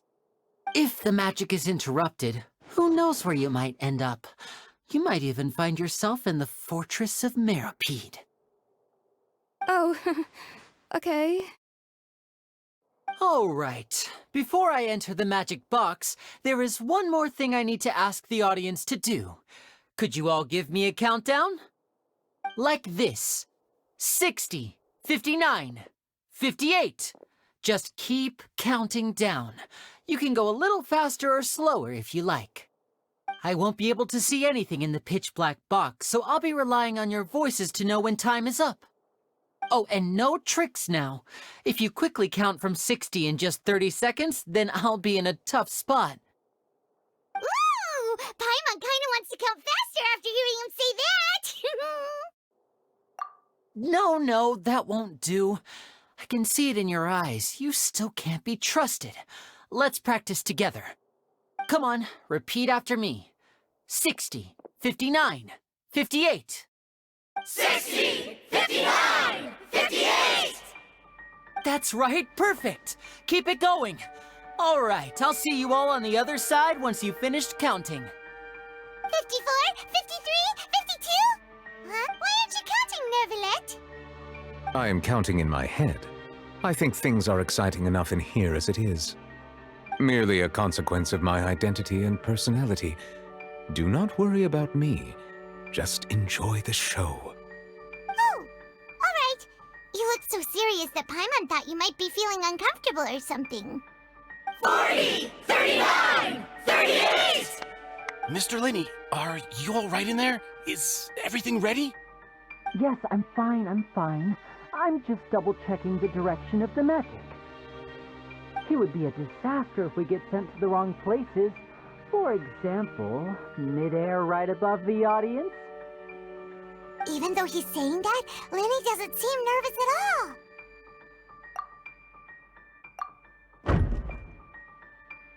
Ah, what was that noise?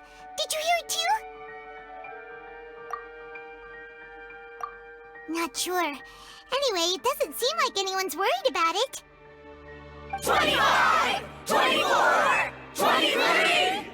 What's wrong, Mr. Linney? I can still hear you moving in there. I seem to have accidentally knocked over a decoration. I'm trying to fix it, but it's pitch black in here. I can't tell left from right. Never mind the decorations. There's no time for that. The show is what's important. No, that's unacceptable. I want my show to be perfect. Don't worry, we still have 20 seconds. Hear them counting? 19! 18! 17! It seems things aren't quite going as planned. I apologize, everyone. It feels like you're all starting to count faster, but that's all right. I know it can be tiring to do such a long countdown. 10 seconds and change is still plenty of time. 10! Almost there now. Whew. Swapping two people is harder work than you might think. Even a master magician like me can't guarantee I'll get it right the first time. Hey, wait! Is this the back one? I can't tell. They both look the same inside. Huh? No, that's not it. I'll try again. 7! Hey, slow down! Honestly! 5! 4! 3! Whoops! That doesn't count! 0!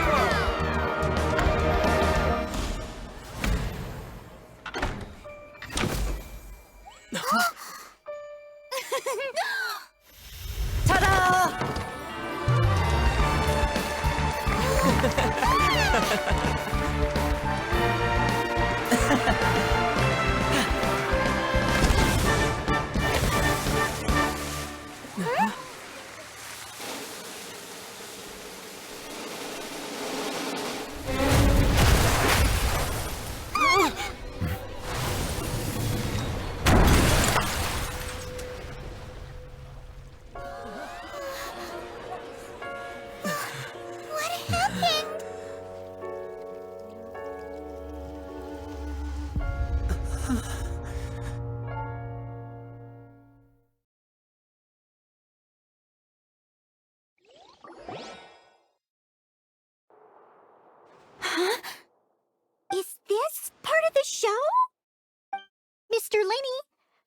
use magic to fix the stage now, right?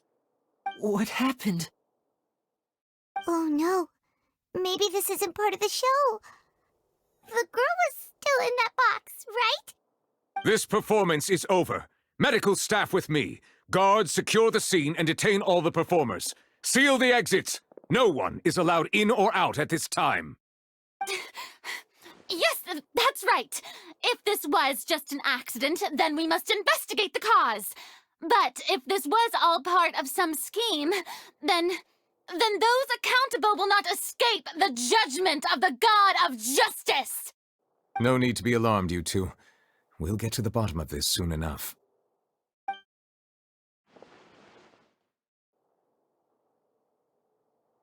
Unfortunately, the person who is in the magic box has been pronounced dead.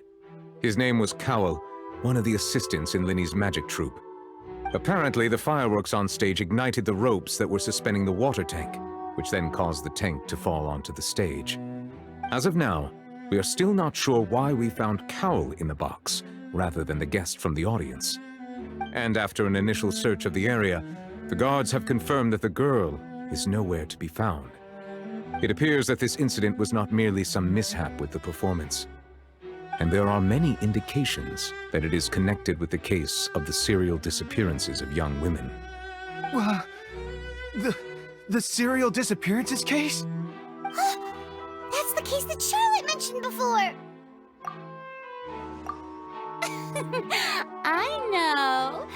I know the truth. I can see through the whole thing. Really, using such a shallow and obvious mystery as his finale, did he really underestimate us that badly?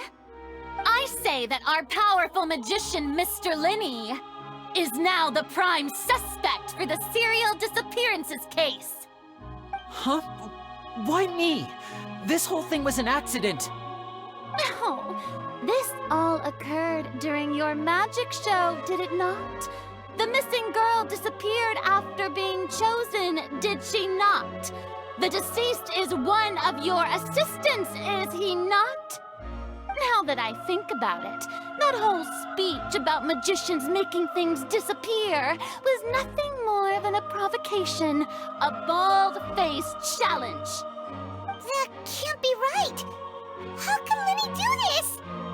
He was in the box on the stage the entire time! We can even hear his voice!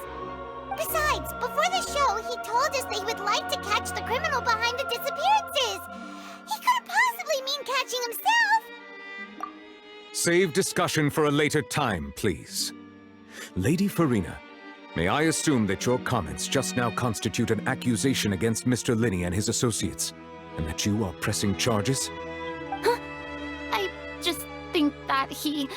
Well, I think it might be a little early to talk about formally pressing charges. But what Lady Farina said just now makes perfect sense. Looks like she's gonna personally deliver justice. A kidnapping and murder carried out under the cover of a magic show. Lady Farina said it all. I mean, of course, my dear people. But what excites me even more than the obvious truth before our eyes is the opponent I'll be facing. That's right. I mean you, Traveler. You'll support Linny, won't you? After all, he was the one who helped you the first time we met. Then there's no problem at all. You know, the Traveler and I already had a duel the first time we met. But with Linny's help, our little duel ended in a draw. But draws really are the most boring possible outcome. So, no more draws. Between the two of us, there must be a clear winner and loser. And what better place to hold such a riveting showdown and decide the true victor than here, on the grandest of stages, the Opera Epiclese! It wasn't a draw. She obviously lost last time. I understand. Charges have now been pressed, and as such, a trial is in order. Well, Traveler, Seems Lady Farina has set you in her sights. But putting her dramatic rhetoric aside for a moment, I would like to ask you, are you willing to act as Mr. Linney's attorney and defend him in this case? Very well. The trial will be held a day from now in the Opera House. Both sides may investigate the scene to build their cases and search for the truth. Linney and his troupe are all potential suspects and shall remain within the Opera House. The audience may begin to leave in an orderly fashion once they have been cleared by the guards. A day isn't that long. Let's see what kind of case this big-shot outlander can build in such a short amount of time. I'm really quite looking forward to hearing it.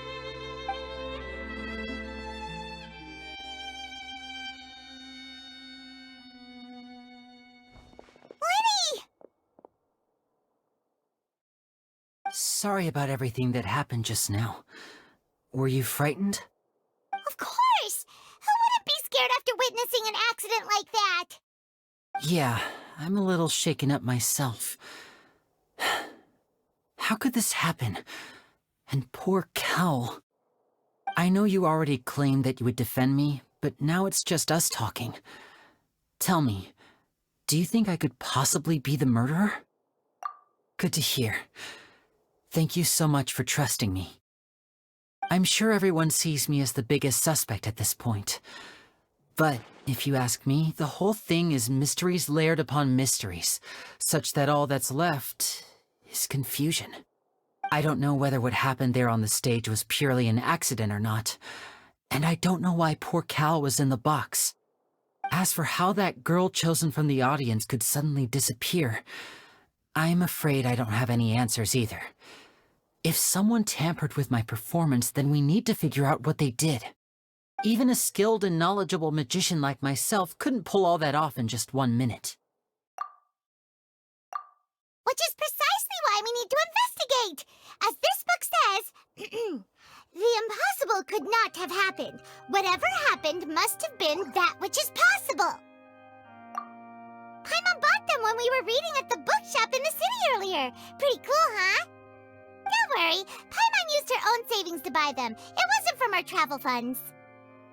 I think they look cute on you, Paimon. You have good taste, Lynette! That's the right attitude. Feeling depressed isn't going to help me now. I need to get back to my normal self. But with the guards watching our every move, it's going to be especially difficult for Lynette and I to prove our own innocence. Good thing you agreed to be our attorneys. Thanks for that. We'll be counting on you. Yes, thank you so much. Yeah, just leave it to us. Oh, since we're going to start investigating, Paimon has a question first. Where did Lynette go during the performance? Oh, well, I'm afraid that would involve some of our essential trade secrets as magicians. The secrets behind our magic are past saving, Linny. I suppose you're right. The truth behind our tricks is going to be important evidence that will be weighted during the trial. 'Tis truly a pity. As a magician, our magic show is a work of art. We've poured countless hours and spared no effort in perfecting it. But if revealing our secrets will help you uncover the truth behind what happened, then it will be well worth it. We should go somewhere else if we're going to discuss our magic tricks. We'll go speak with the guards, and in the meantime, you can go investigate the stage and the seating areas. Alright, let's go have a look while the investigation teams are still here. Detective Paimon is on the case!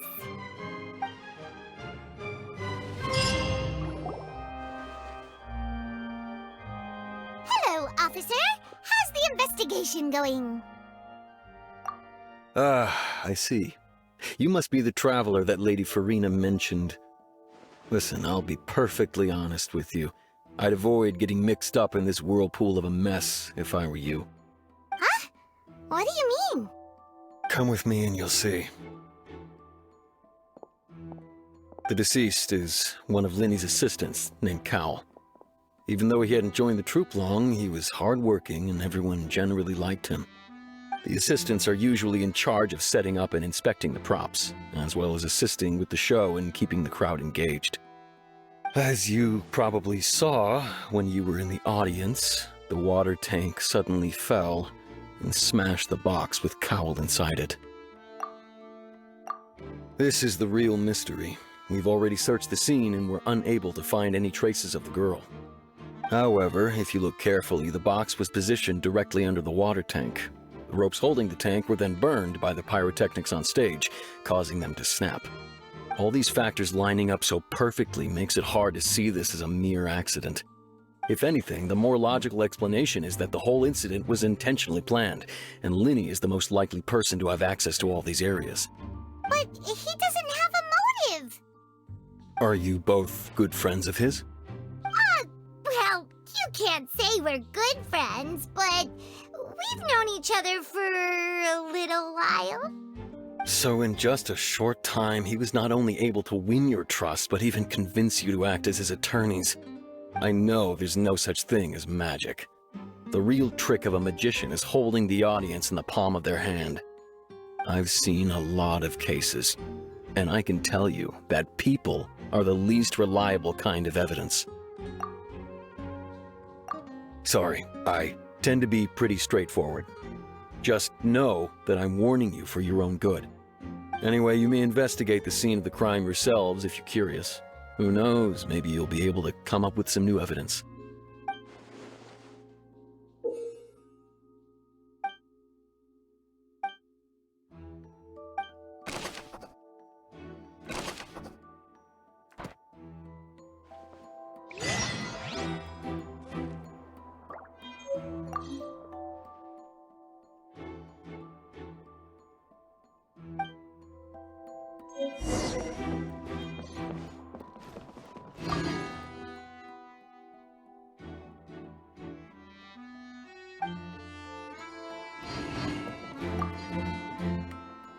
Go ahead, have a look around. In the end, we're both after the truth.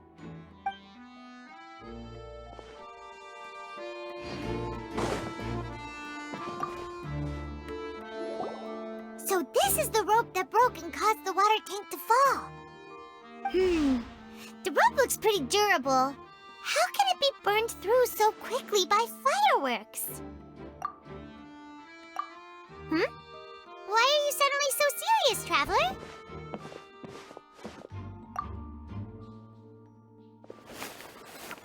Whoa!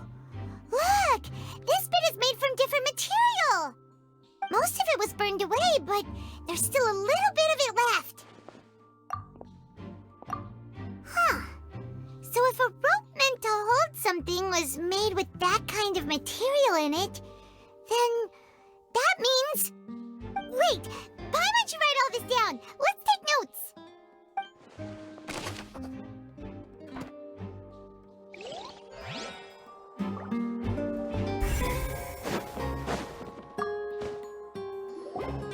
Hello there! What are you investigating? Oh, this location has also been cordoned off because the Magic Troupe members are currently considered prime suspects. The investigation team is still collecting evidence. The seats were all booked in advance, so we were able to deduce the missing woman's identity by checking the guest list. Sure, it's not like this is confidential information. We will publish it later anyway when we petition the public to help us find the missing person. Her name is Halsey. She's a painter from Fontaine who's made a bit of a name for herself. Apparently, she wasn't a regular at the Opera House, but she'd been feeling some pressure with her work lately, which made her decide to come see the magic show. The Magic Troupe members all claim not to know her, and we have looked into her social connections. It seems that she has no personal grievances or conflicts of interest with the suspects. Simply put, she wasn't related to the Magic Troupe at all, which matches the features of the previous serial disappearances. Were the victims of previous cases also chosen at random? That's how it seems to us, in any case. Apart from the fact that they were all young women of around the same age range, there really weren't any other connections between them. Okay then. No need to be so formal. If you do happen to see the missing girl, please be sure to contact us. It is of utmost importance that we get to the bottom of these disappearances.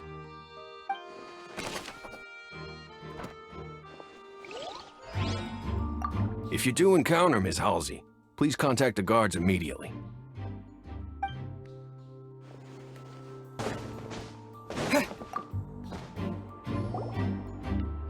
The investigation team has some new findings.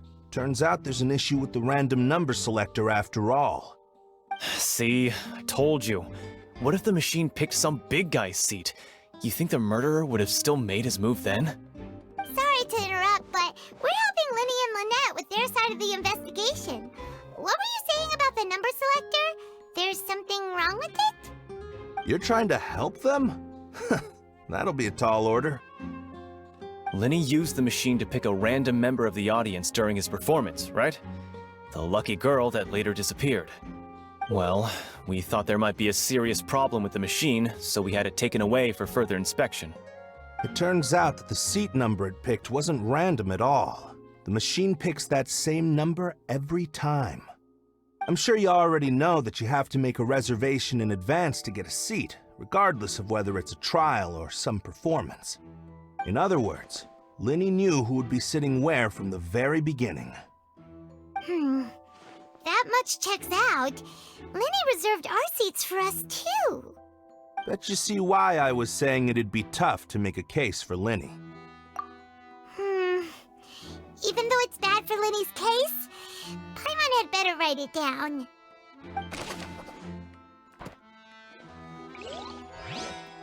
Linny's magic tricks were the stuff of legends, but the way he did this crime, he should have stuck to doing magic. Look, doing magic tricks is one thing. Pulling off a crime is something else entirely. Maybe he was just too full of himself.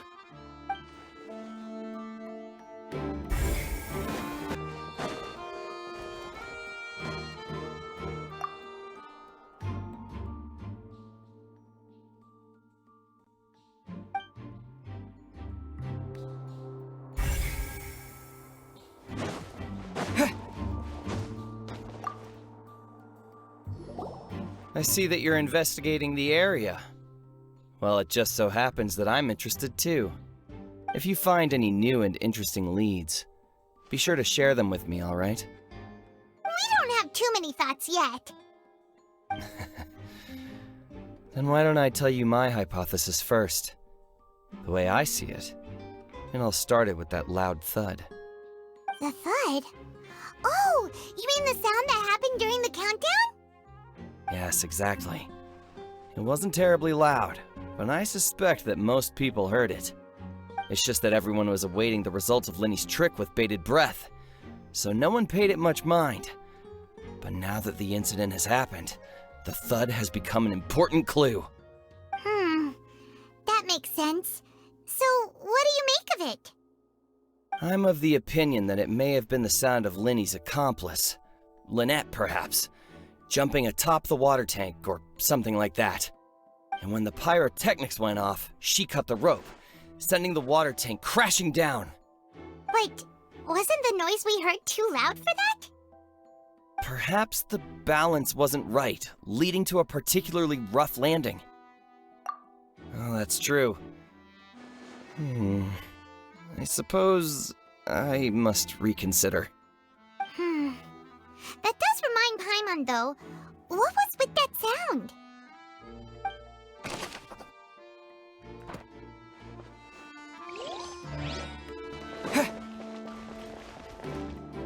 Linny's still talking to the guards. It seems he'll have a lot of explaining to do. I think someone will be assigned to monitor us later, but that's alright.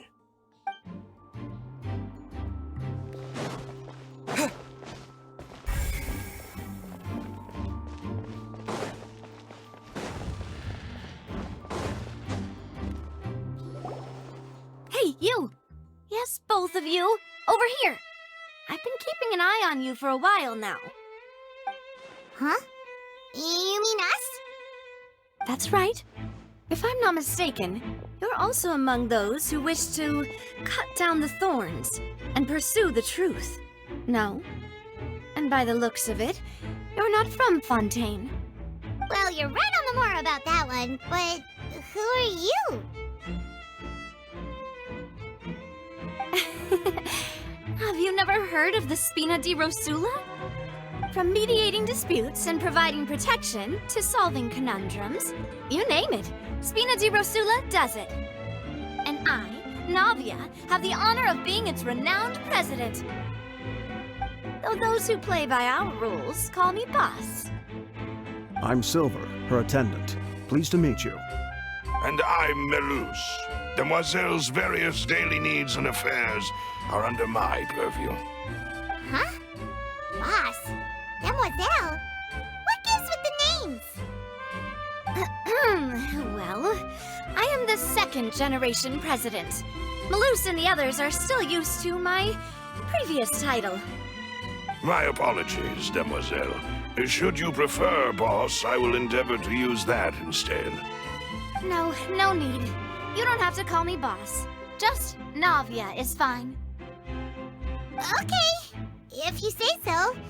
Not that we're members of Spina di Rasula anyway. All merely trifling details. Never mind. Now, back to the situation at hand. That's right. I've always kept an eye on the serial disappearance cases. My interest stems from a matter back from my father's time. Judging from the look of things, I find Linny an unlikely mastermind. Really? We think so too! That's why we're looking for clues now. But how did you come to that conclusion? Intuition, naturally. My unparalleled intuition.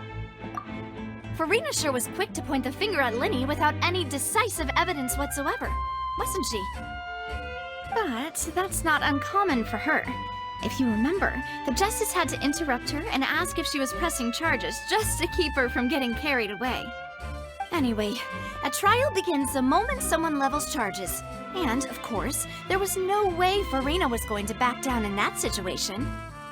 Sounds more like you just don't trust the Hydro Archon. Well, what's your opinion? I must admit that she can be interesting at times, but liking her doesn't mean that I'll blindly agree with her. All right, I've answered your question. Now, it's time you answer mine. Wait a minute, did that answer count? Well, I say it does. But don't worry, you won't hear any pointless questions from me. In your opinion, do you think it's right to treat a trial like it's an opera? Well? And why would that be?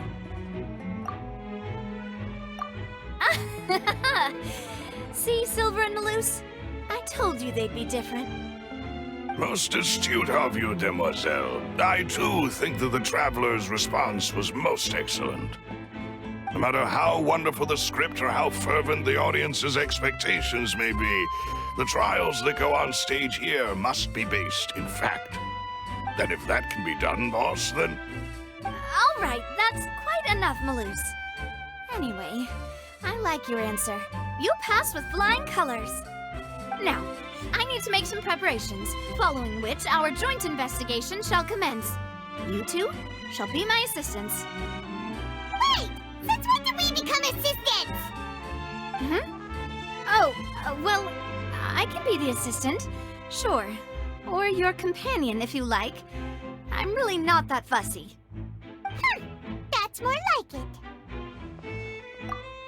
Far be it from me to brag, but I believe that Demoiselle's intuition will be instrumental in uncovering the truth. You wish to save a friend from false accusations, and we wish to unravel the disappearances. In this sense, our goals are aligned. You have a point. Huh. You're quite the talker, aren't you, mister? And what about you over there? What do you think? You seem like you've got something on your mind. I have nothing to add. Oh, alrighty then. We'll be making some preparations first. Just be sure to let us know if they start revealing Linny's tricks. Thanks!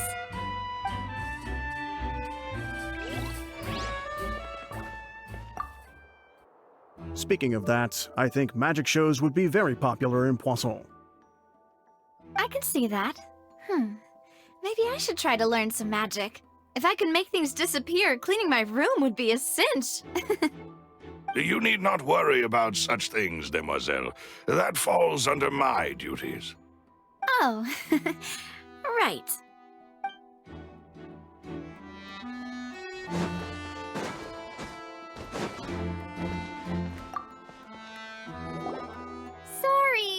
No one can freely enter or exit the Opera House at the moment. If you wish to leave, you must register your identity with us first. No, we're not leaving. We're representing Linny and Lynette as attorneys, so we're investigating the case. Were you always guarding this entrance?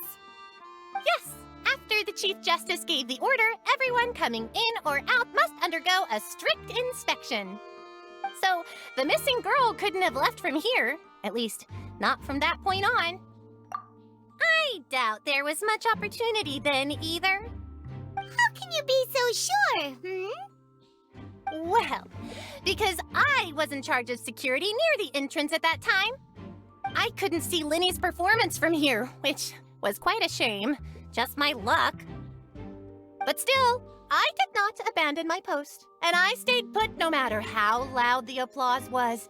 If someone had so much as even approached the door, I would have noticed it, let alone if they had tried to leave. We Melusines are good at that sort of thing, you know. So, it's safe to say the girl couldn't have left through here. All right, thank you for your help. This will be useful info.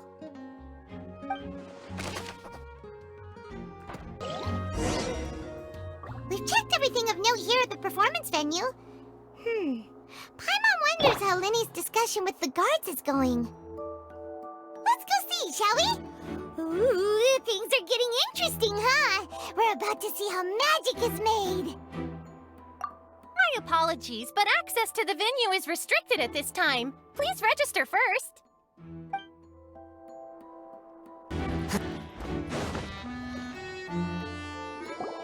Understood. Then I will be going with you. Just so you're aware, I will be monitoring your actions and making notes as necessary. Very good. Thanks for being so agreeable. I'd pull a rose out of my hat as a gift for you if I could.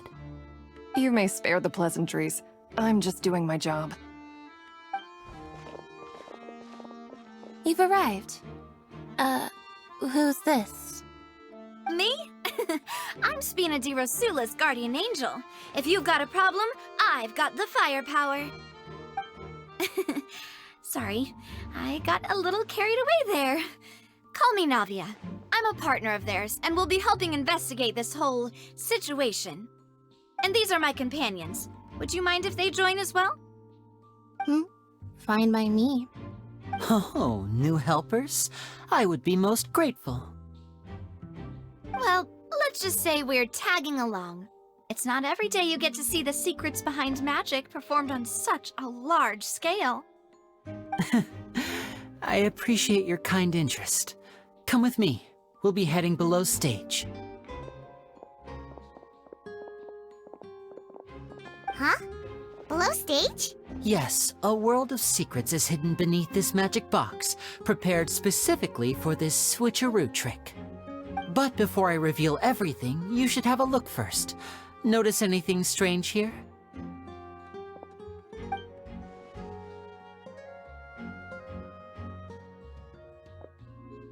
I'm not trying to be dramatic. Remembering the details of a trick will help you understand the methods used to perform it more easily. Huh. Weren't there balloons and other decorations here? Where did all that go? Ah, good eye. That said, you're still far from discovering the answer. The back? You mean the inside of the door? What's different about it? Paimon didn't notice anything. Very good indeed. I thought you might not be able to catch that, given that you were sitting in the first row. The back of this door was patterned. Those patterns are now gone, replaced by a smooth wooden board. So, if you put 2 and 2 together, what do you get? Exactly. All right, let's go. I'll tell you how it works as we head down.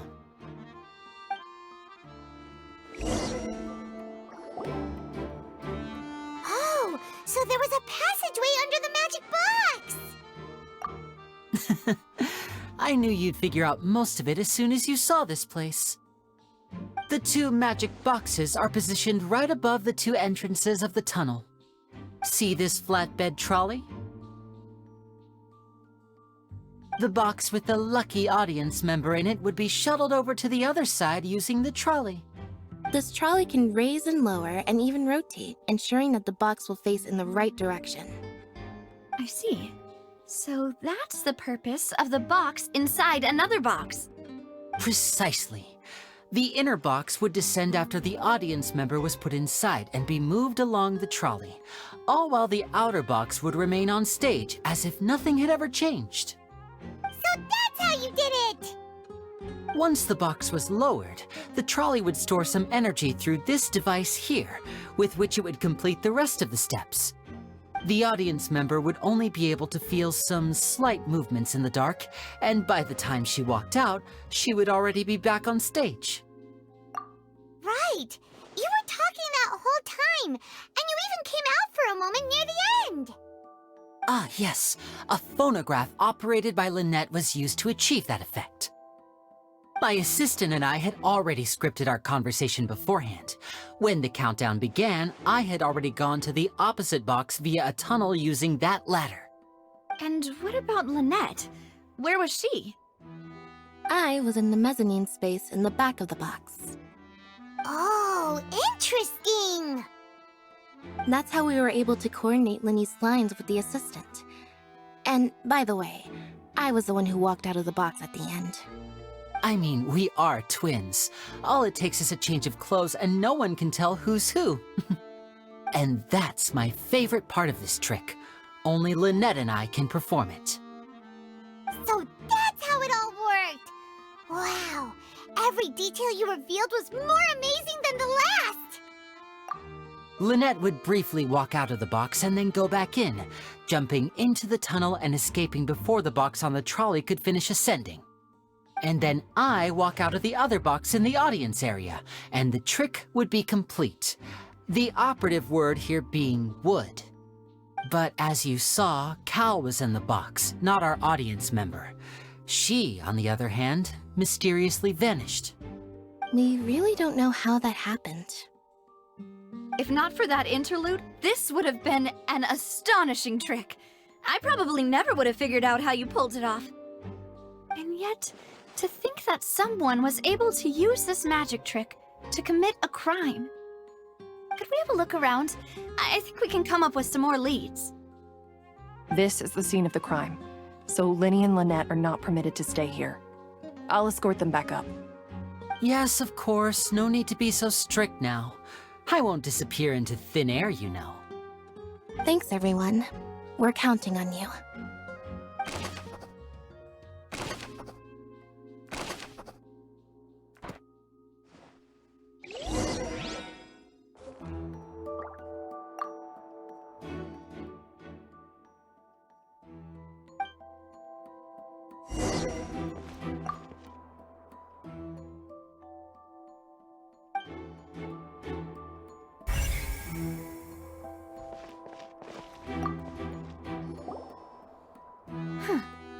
What's this?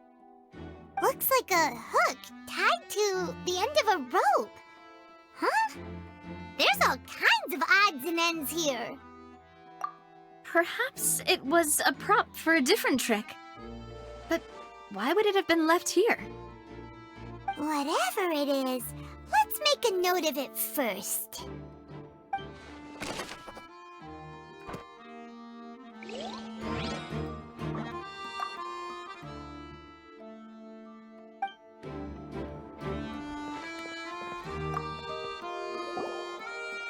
The floor is wet. Please be careful not to slip. Speaking of which, why would there be water here? Oh, Paimon knows! It's one of those tricks where you pour water into a jug and then flip the jug over only for the water to disappear? And here's a broken vase. Huh. Did the trolley knock it down while moving? That can't be. The trolley moves along tracks from start to finish. It couldn't have hit the vase at this distance. Let's note this down too and think about it later.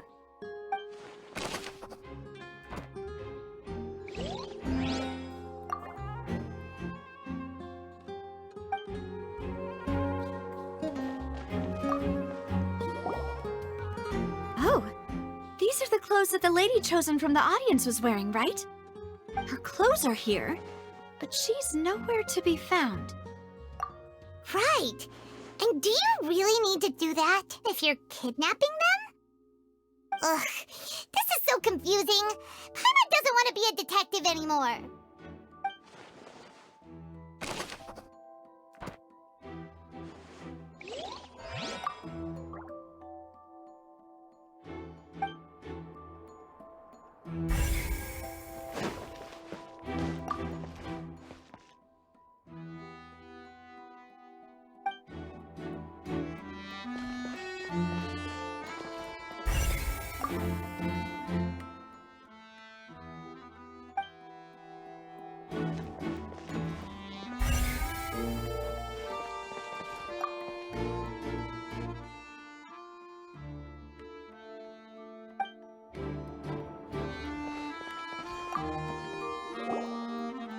What is this place? It seems someone could fit through here. Huh. Could this have been the suspect's escape route? Alone, perhaps. But if they had to pull another person with them, the space would be too narrow. But there are no other ways in or out of here.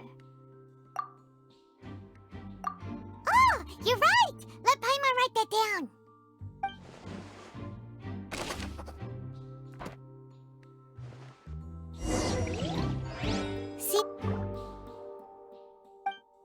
Seems we're just about done investigating down here. Yes. Let's head back up.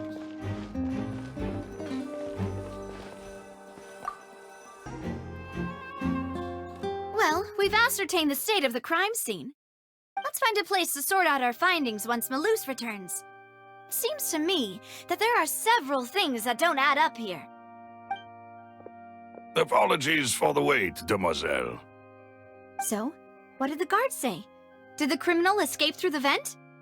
They believe the odds of that are very low, since the vent leads to the Opera House's basement. The guards have checked the area carefully. No one left through the basement during the performance or after the incident, and no one was found hiding there.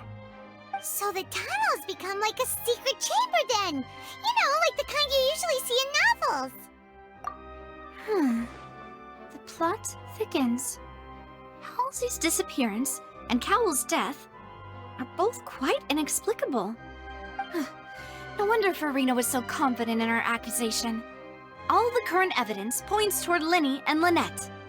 In other words, the charges are very likely to be upheld unless we make some considerable progress. Charges and then trial.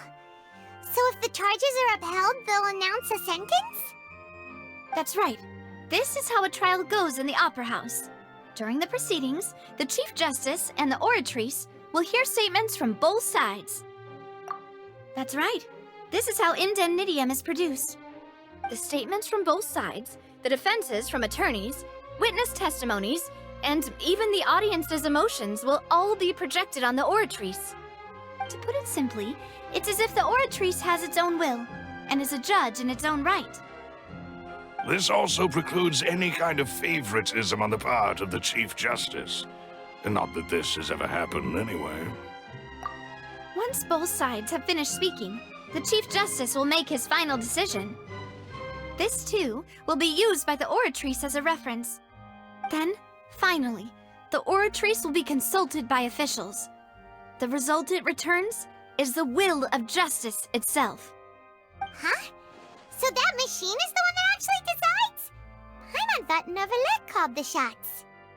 In practice, there is very little difference. Both have always come to the same judgment, which is why people have great faith in the Chief Justice. Ah, yes, the guards also asked me to convey that none of us will be allowed to leave this place before the trial. Huh? Why? Because we've chosen to act as the twins' proxies. That makes us persons related to the case.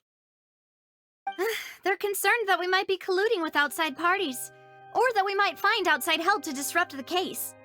And even if that were not so, it could prove problematic if we happen to spread key information about the case ahead of time. I'm ready to break out at any time.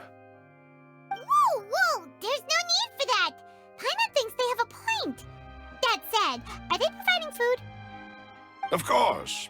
I just hope you don't mind the lack of options. I'm afraid that catering to all tastes is not in the cards, nor is any guarantee of balanced nutrition. In that case, let's just sort out our findings together here. Pity. I was hoping to take you to try some of Fontaine's famous desserts, too. I mean, what better way to properly think through our findings than over some tea and sweets? Huh. Breaking out suddenly doesn't seem like such a bad idea after all. Just kidding! Just kidding! Paimon will still do her best, even if there are no snacks. What do you mean, no snacks? Of course we'll have snacks. If we cannot buy some, then we'll simply make some. Huh? Here? But how? Understood, demoiselle. Everyone, please come with me.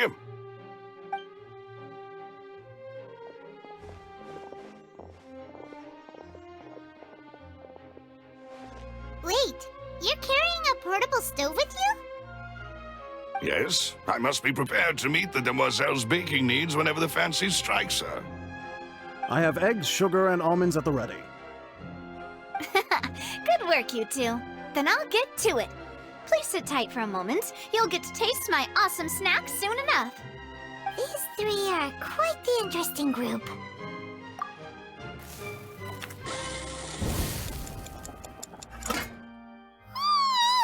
And Paimon thought it smelled good while it was still in the oven! Oh, it's even better now. Paimon can't stop drooling.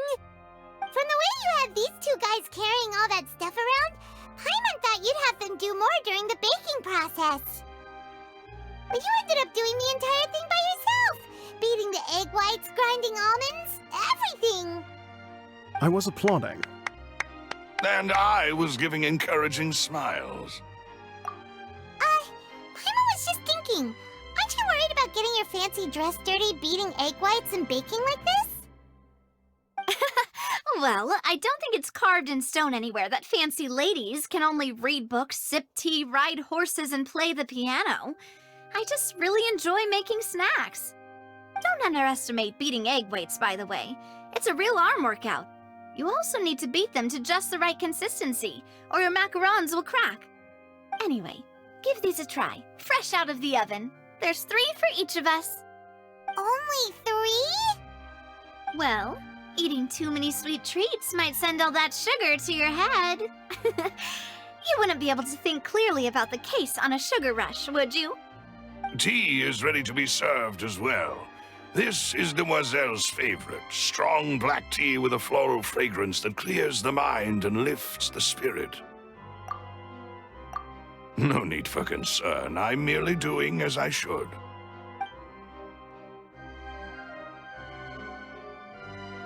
All right then. Down to business. As Paimon mentioned previously, the tunnel seems to be something of a secret chamber. However, we can assume that Linny and Lynette were not alone within it. Some criminal also occupied its sealed confines.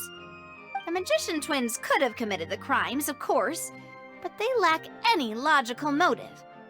Exactly! Why would they do such a thing right when everyone was watching? The flower vase and the thud we heard during the performance could indicate some altercation between Halsey and the criminal in the tunnel, resulting in the shattering of the vase, the discarding of her clothes, and her abduction. Perhaps the criminal thought that since she was chosen from the crowd, she would be too easy to identify if she was still wearing the same clothes. Paimon thinks that makes sense, but the real trouble is... True. None of the clues we found thus far support the existence of this third person. But the only people left to consider are both technically victims, whether it's the missing girl, Halsey, or poor Cowl. Huh. Could Halsey have secretly made modifications to the magic props in order to murder Cowl before making her escape? That's right. And even if she had tampered with the setup, she would need to understand the entire trick to pull it off. Nor does she have any motive. The guards said that she has never had any dealings with the Magic Troop's members. Were we not thorough enough in our search? From the sound of things, this is turning into an impossible case. Your macarons are amazing though, Navia. They smell great! They're nice and crisp and super sweet! They are my specialty after all. And I see you've already had 5 of them. What? 5? Oh, that can't be right. Paimon only counted 3, honest! Please don't worry about it. At my age, a few less sweets might actually be a good thing. No. Being greedy is one thing, but Paimon knows how to count. Besides, Paimon knows that if she ate too many, then others wouldn't have enough. Wait, even you don't believe Paimon? How could you? If Paimon ate those 2 extra macarons, then may they turn into stone in her stomach! All right, we get it. Well, I suppose one of us might have gotten too engrossed in our chat and eaten them by mistake. No big deal. Malus, set up the stove again if you would. Huh? What are you doing? Making sure everyone gets 3 macarons, of course. Exactly. We don't want to trouble you. As you wish, demoiselle. And I have the egg, sugar, and almonds. Well, this really is your hobby, huh?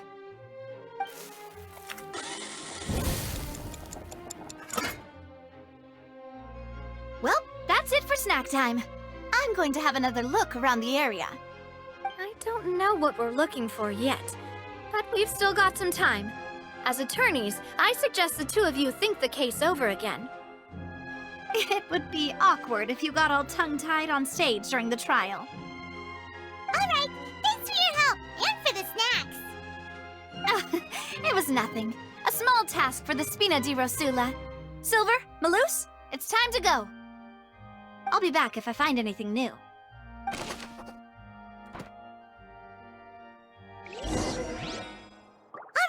It's time to put our heads together. We've got to get our defense ready for the trial. Oh, it's probably gonna be a long and difficult case. There's no point in worrying about that now. We just need to prepare. Here, take Paimon's notes. They should help you review the situation.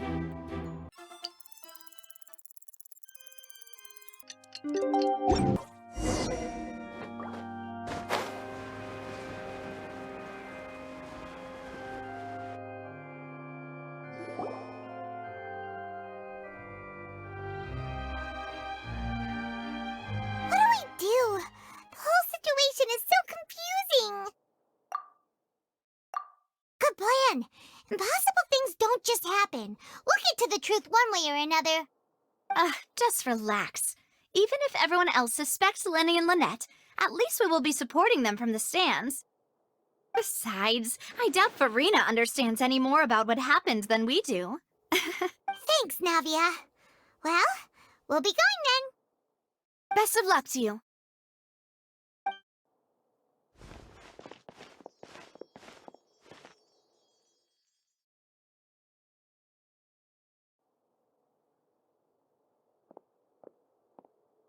Ah, finally, you're back.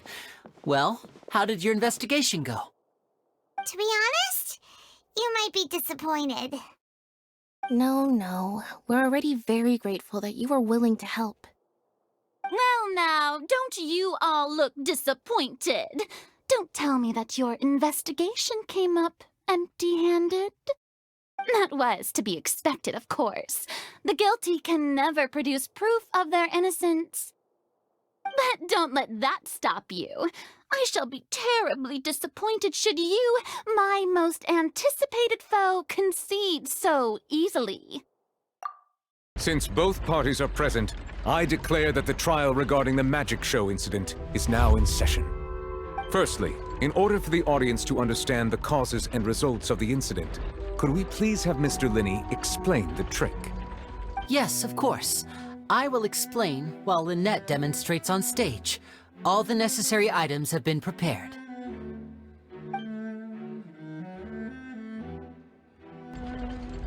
Thank you, Mr. Linney. In that case, I take your statement to be that you ran to and remained hidden within the magic box in the audience stands once the trick began, and thus could not have committed the crime. Is this correct? Yes, that's correct, Your Honor. In that case, I call upon the prosecution. Lady Farina, do you wish to refute his statement in any way? Why, of course I do. Allow me to take the first shot and break this case wide open. Mr. Lenny is clearly lying. There is no way you could have been in the box the whole time if you were to abduct Halsey and murder Cowell.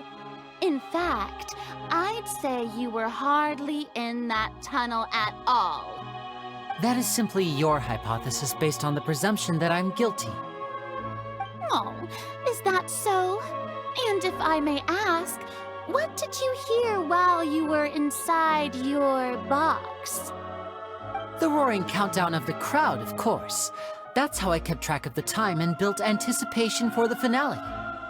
And you didn't hear anything else at all? Nothing that might leave an impression of any kind? No, nothing. I see. But when the count reached 30 seconds or so, there was a thud. One so loud that I believe practically everyone heard it. Huh? Hey, hang on!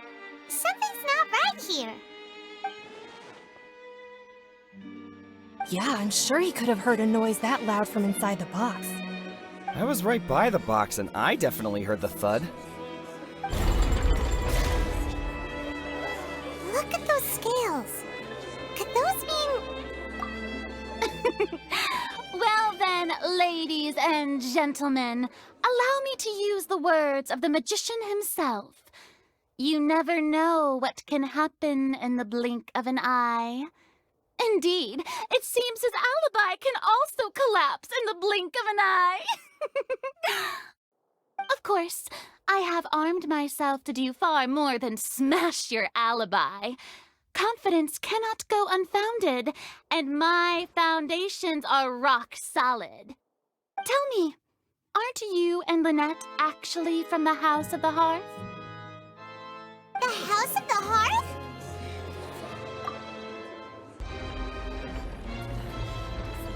No wonder they did something like this. So the serial disappearances were the Fatui's doing. Now it all makes sense. I've got a feeling that what happened on stage probably wasn't just an accident.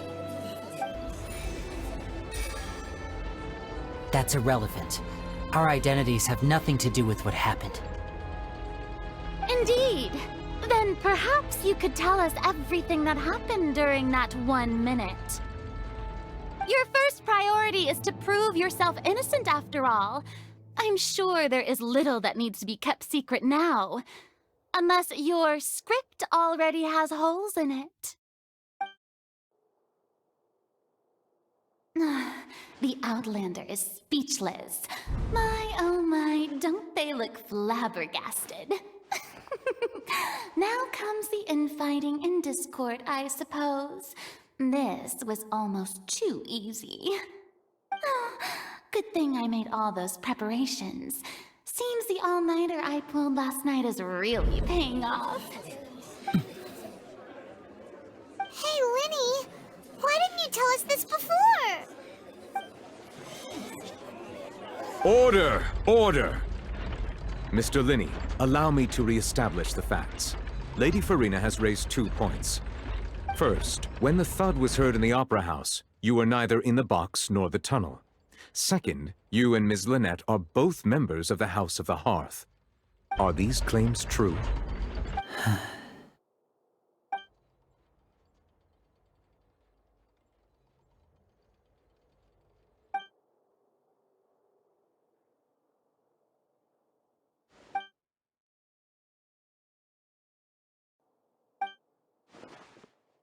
Please answer my question, Mr. Linney. I'm sorry. Yes, they're true, Your Honor. I knew it! Well, that's it. We might as well move on to the sentencing already. What should we do now? Granted. In that case, what is your request?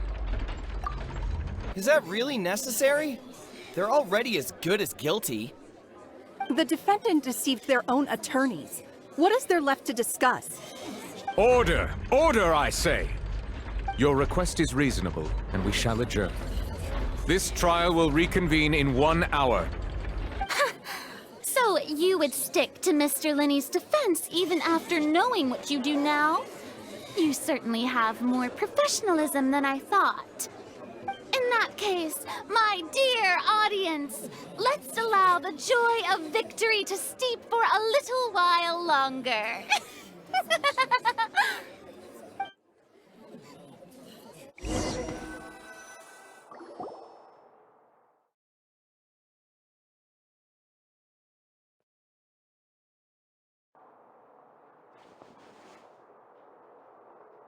Well, this is awkward. I didn't think the Hydro Archon would dig all that up. I'm sorry, Traveler and Paimon. Yeah, sorry. Paimon doesn't know where to start. We trusted you two. We based our entire reasoning on the assumption that you weren't bad guys. Not to set the wrong tone or anything, but Paimon's really mad! I'm very sorry. I know you're angry, and reasonably so, but please, let me explain. I know you've clashed with the Fatui several times before. I wouldn't be surprised if just hearing the word is enough to make you upset. But our organization is very, very large, and the Harbingers have very different personalities and goals. Right now, we want to save people. As many as we can. That's right. I'm sure we're on the same page when it comes to this nation and the disaster that its people might face. I knew if it weren't for our respective identities, we could become good friends. That's why I didn't wish to flat out lie to you, but chose to hide some details instead. The truth is very important, but being completely transparent about everything would see us spending more effort than we need to. Right. So, you be the judge. Heck, if I were you, I fear that I'd even struggle to trust me at this point. You met a Fatui who works as a magician, a trickster by trade. All by coincidence, too. But still, I'm asking you to trust me. I am no criminal. At least, not in this case. Sorry. Please forgive us. Well, you both say that, but... Right, let's hear your answer first, and no lies now! Of course. I'll answer any question you ask. We've been trying to find out how the Oratrice operates. We want to know why it has a consciousness. Why can it deliver sentences accurately? During our investigations, we learned that the machine's core is beneath it. From that moment on, Lynette and I have been designing this box swap trick, with the objective of getting close to the core. Is that why you needed a whole minute? That's right. In truth, the audience would take about 75 seconds to count down from 60, while I would only need 15 to get to the opposite box. So, after jumping into the tunnel, I accessed the Opera House basement via the vent, and went to investigate the room in which the core is stored. That air vent was created during the construction of the tunnel specifically to execute this step. Well, nothing. As soon as I reached that room and was about to investigate, I heard someone's voice. Which should have been impossible, of course. I was quite certain that I was the only one in the room. That voice seemed to recognize me and tried to speak to me. I chose to err on the side of caution and retreated the way I came. On the way back, I saw the broken vase and the clothes on the ground, but the countdown was almost finished, so there wasn't time to give it any thought. After that, the homicide occurred just as you saw. Well, that explains why you didn't hear the thud. Because of that prophecy I told you about, of course. We must know all we can about this nation's secrets in order to deal with that prophesized crisis. That's the only way we can save everyone. So, there you have it. The whole truth. I swear, I didn't hide anything from you this time. It was never my wish to proceed under this cloud of mistrust either. But like I said earlier, you can be the judge. If you want to leave because you don't trust the Fatui, there's nothing I can do to stop you. Well, Traveler, you decide. Paimon will follow your lead however you choose.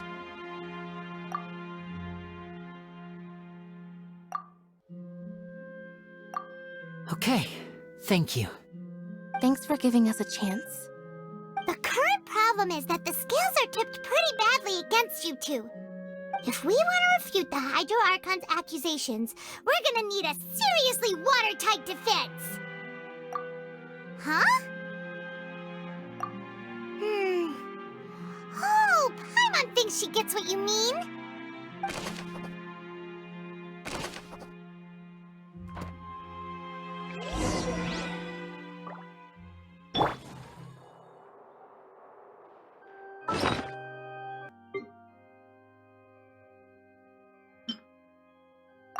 Whoever the murderer was, they must have made preparations well beforehand.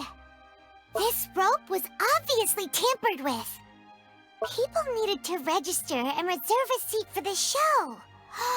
That, combined with this number selector, could allow you to pick a young lady instead of some old fogey. This is probably a prop, too. Oh, looks like it could hook onto a lot of things. Like the Traveler's fishing rod! This flower vase is probably a prop for the show. But it also could have been used in the crime. Paimon doesn't get this at all. You think about it for a bit, Traveler. Why would it be him? How strange. Gosh, no wonder the serial disappearances never got solved. We all heard that noise, didn't we? The performance would not have been visible from where the doors were guarded. If Paimon were on duty, she would have snuck back into the audience seating. Well, there was no chance Paimon could have seen that the box had 2 layers. And that's why only the 2 of them can perform this trick. There was no third person. And Paimon didn't eat more than 3 macarons either. Digging a tunnel just for a magic trick? Whew, that must have been a lot of work. That size wouldn't have been a problem for Paimon. Paimon hopes he's telling the truth. Doesn't seem likely that anyone could have been there.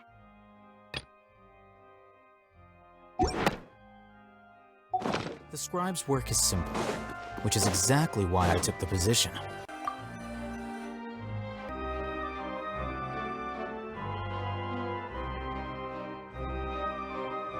Both parties have returned to their positions.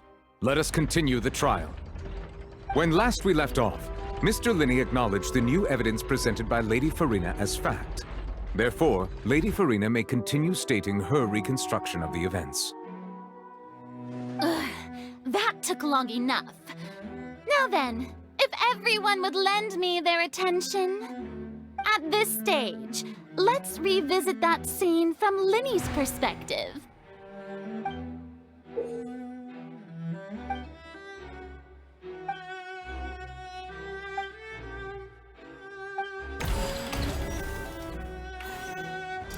As the countdown began, he entered the tunnel.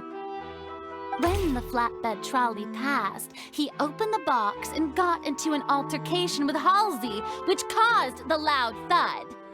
He did not realize that this sound could be heard by everyone in the opera house, which is why he claimed earlier that he could not hear the sound.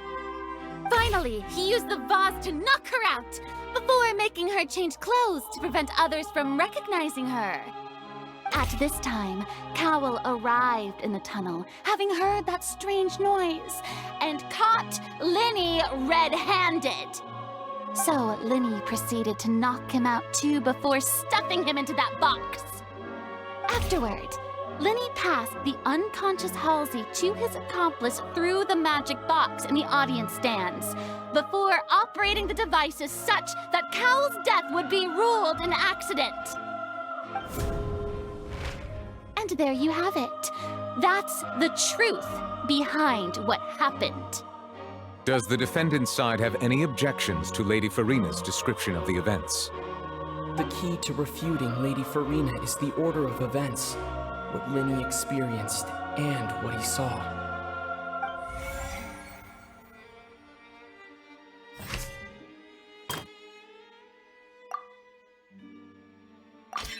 According to Lenny, he left via the vent after entering the tunnel. He couldn't have had that altercation with Halsey.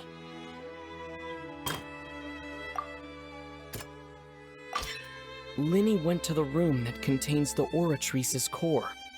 This is the actual truth.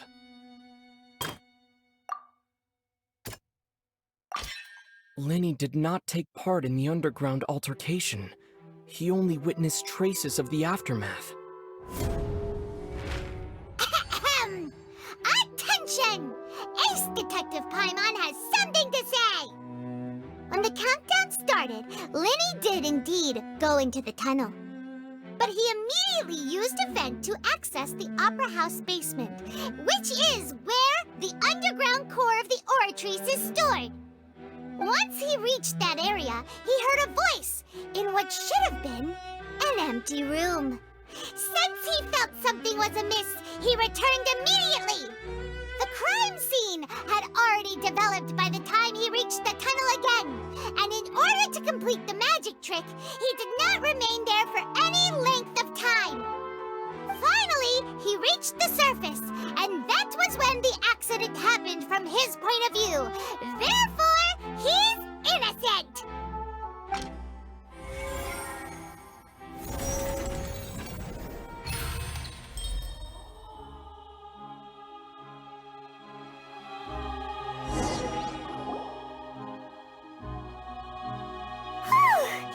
Paimon did it! Paimon actually managed to say all that! Wasn't it awesome? In other words, you believe that he knew nothing of the incident? That's right! My reasoning? If that's the case, then if Cowell hadn't entered the tunnel, who was the entire setup meant to kill? Assuming that what you say is true, Lenny only needed to kidnap the young girl to cause a new disappearance case. What would the point of killing someone on stage be? Oh, they have a point. That's right, you tell them! And that's why they're partners of mine. They've managed to turn things around. Oh, well, your denial is very strident, I'll give you that. But what proof do you have to back your claims? Of course I do. If he had been in the magic box the whole time, how could he have not heard that sound? Why do you ask? You're saying that he wasn't?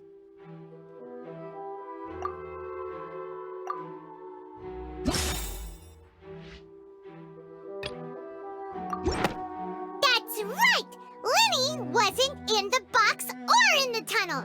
That's why he didn't hear anything strange during the performance. This means that when the crime happened, Lenny had already entered the basement via the vent. The same clue you used to disprove his alibi has now become the best proof! How do you like that? Well played. To think you'd use such logic. Well then, if it wasn't Lenny who committed the crimes, then who was it?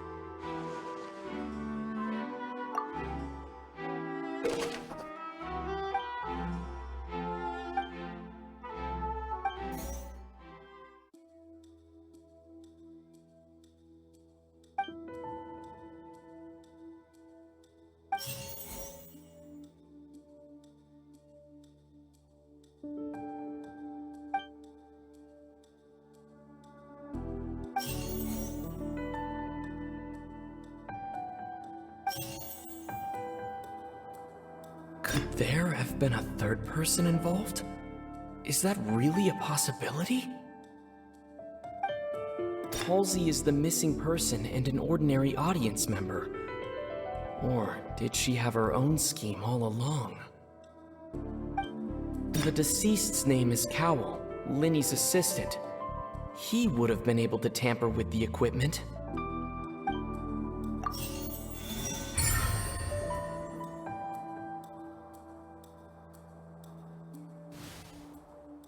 Huh? That can't be right. Are you serious? The killer was, in fact, Cowl, the deceased! Oh, is that so? How interesting! Let's hear your reasoning then.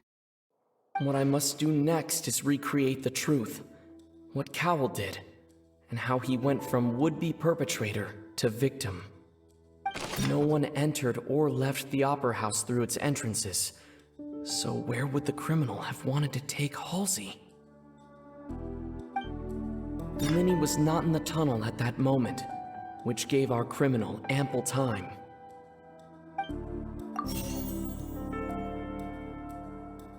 The sound we heard may have come from a clash between the missing Halsey and the criminal.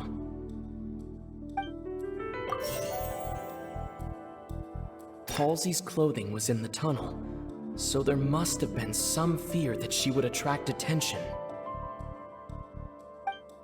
The deceased's name is Cowl, Linny's assistant. He would have been able to tamper with the equipment. It would have been tough for both people to fit into that vent. They would likely have bumped into Linny as well.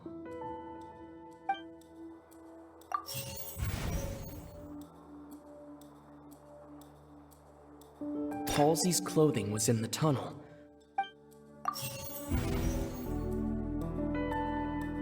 No one entered or left the Opera House through its entrance.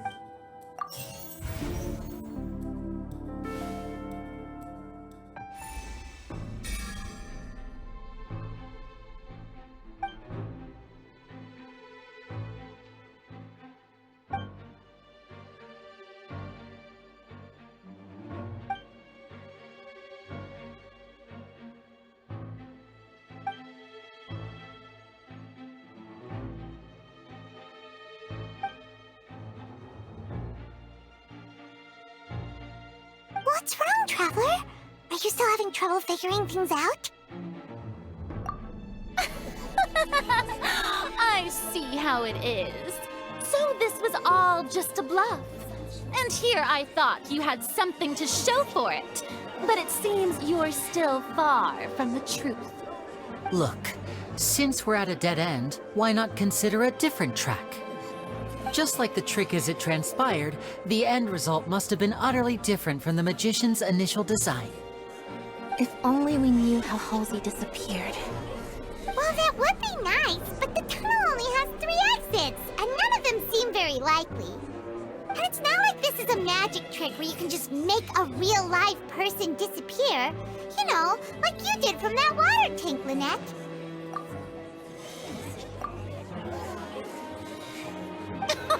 Excuse my interruption, dear opponents, but do you not see that the crowd is growing impatient? There is no greater sin in this opera house than an awkward delay in the performance.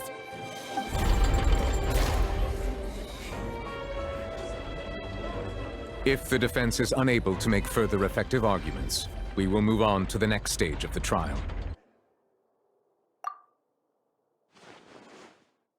Linny was not in the tunnel at that moment, which gave our criminal ample time. The sound we heard may have come from a clash between the missing Halsey and the criminal. The deceased's name is Cowl, Linny's assistant. He would have been able to tamper with the equipment. The vase was not broken by chance. It was used to cover important evidence. The water.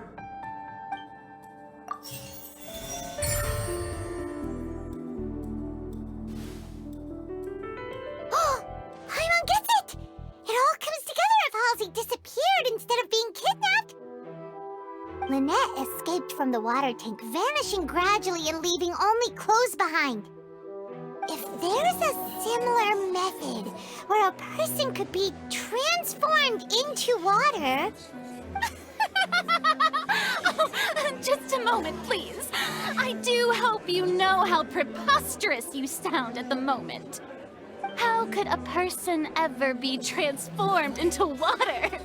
This is reality we're talking about here, not some magic trick. Must we really? I should think that of anyone. Your friend Linny already knows this truth very well. Magic tricks are ultimately just illusions and misdirection. But Halsey's disappearance is very real. We're talking about two completely different things. Even so, I trust the Traveler's judgment. The truth must be out there somewhere. Perhaps some new line of reasoning may open if we try to gather all the focal points that don't make sense. Since Cal was the deceased, we haven't placed much attention on him. But given that we aren't making much progress with the case, it wouldn't hurt to have a look at his belongings, would it? People really do come up with all sorts of harebrained schemes when at the end of their rope. The way I see it, your suggestion that we broaden the scope of our investigation is nothing but a tactic for stalling the trial. Nevertheless, I believe that this is a reasonable request on the part of an attorney. Since the trial does indeed appear to be at an impasse, I believe that additional evidence may help us make more progress. Guards, please step into the lounge and examine the personal effects of the deceased, Cowell.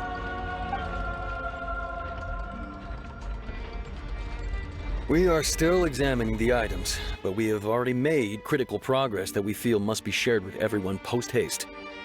We discovered several test tubes of fluid within Cowell's baggage, each labeled separately. The notebook in his backpack claims that these fluids are water from the primordial sea. The primordial sea? The note's contents also indicate that Cowell belonged to an organization that sells illegal drugs and that he had an accomplice. The notebook has many entries concerning safe usage of these fluids, in which the keyword dissolve appears many times. One of these tubes was labeled Opera Epiclese, along with yesterday's date. It is empty. The notes also state that these dissolution properties work exclusively on people from Fontaine. It's likely that Halsey was chosen as some sort of test subject. As such, we believe that the defense's hypothesis is, in fact, supported by sufficient evidence. You've got to be kidding! People dissolving into water? Could something so ridiculous actually be true? Wait a moment. This reminds me of a certain prophecy, but it's just a coincidence, isn't it? Huh. If people can become water, does that mean that the water tank's real use was as a means to hide water stains? And if Cowell was targeting that girl... Wait just a minute. Could that mean... You two, with me, quick! Demoiselle, wait! What about your partners? Let's go. Just trust me. Order! Order! It is undeniable that further examination of the deceased's personal effects has yielded some surprising results, but we cannot yet verify the veracity of these clues. Still, let us assume that these clues are indeed authentic, albeit with the understanding that Ms. Halsey has yet to be found. Guards, please continue examining the items along these lines. Mr. Linney, it appears your hypothesis is supported by the evidence, so please continue speaking. Of course. Thank you, Your Honor. If we uphold this hypothesis, I believe that many of this case's seemingly unrelated clues can be connected together. Right! Like the metal heart! That one didn't make sense at all. Let's think about this. Cowell's methods must have something to do with that water from the primordial sea. The rope that held the water tank up was lit by the fireworks and snapped. As such, the focus here is on the water and not the tank. The deceased's name is Cowell. Now it seems like the hook rope was not meant for another magic trick, but was instead some form of triggering mechanism. The water from the primordial sea should already have been prepped before Halsey entered the magic box. Lynette was in the magic box on stage the entire time. Did she have something to do with this? I remember there was something else within the inner layer of that box.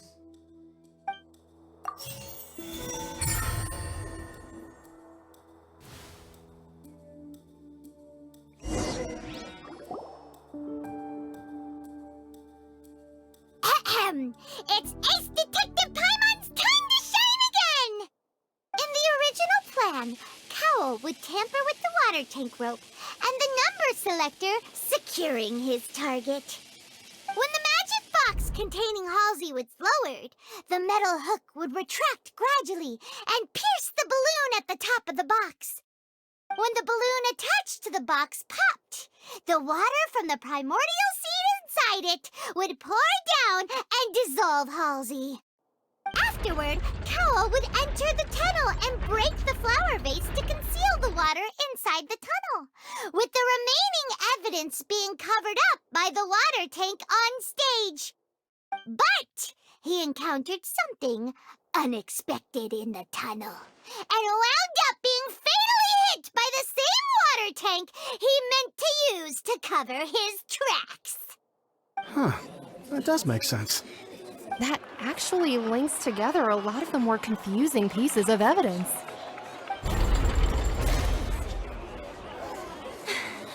Oh dear, what do I do? Even I think they sound convincing now. Have I falsely accused an innocent person? What a humiliation. Now, it seems like the only point of contention remaining is the exact circumstances that led to Cowl's death. His notes mentioned he had an accomplice who could be related to the situation. On that note, the guards have just contacted me indicating that they uncovered new evidence. I shall now invite him on stage to share it with us. Thank you, Your Honor. We were just inspecting the luggage of the other people involved in this case. And we found an identical sample of the water from the primordial sea among Linny's personal effects. What? That can't be. Oh, I see. Well, how wonderfully comedic to have your own counterattack only to come back and wound you. Does this not clear all doubt?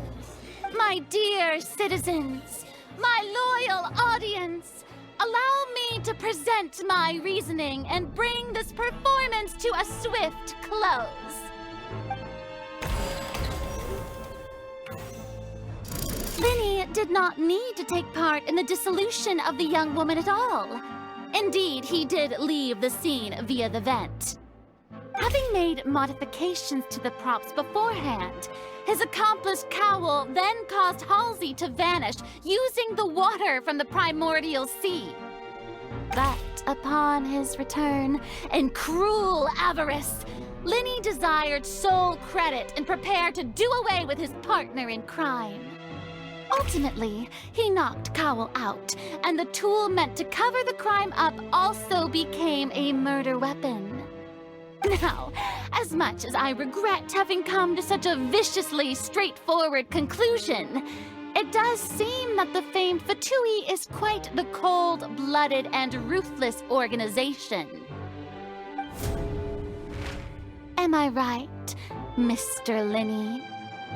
We've used up all the evidence we collected. There's no way for us to make a rebuttal here.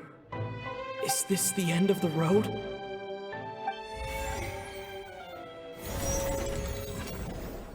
Oh no! Paimon can't think of anything either. It doesn't look like there's any way around this. Seems using the water as new evidence was too good a move. Why did this have to happen now? I think we've all seen enough now, and we have ample witnesses to my flawless reasoning.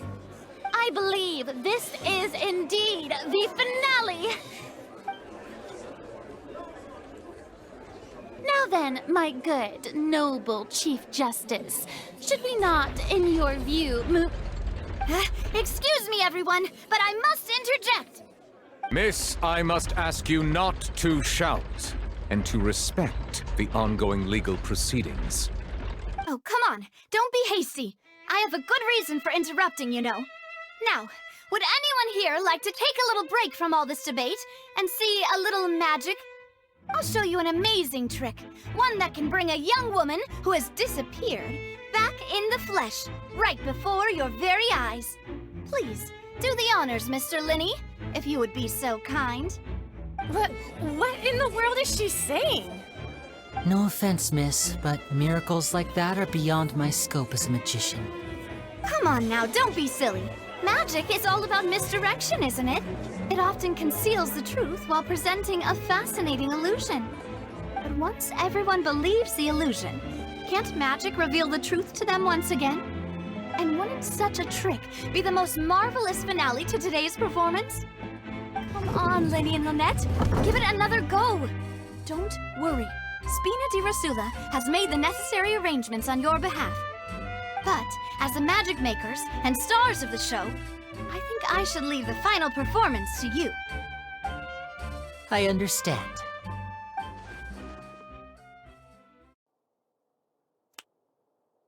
And voila!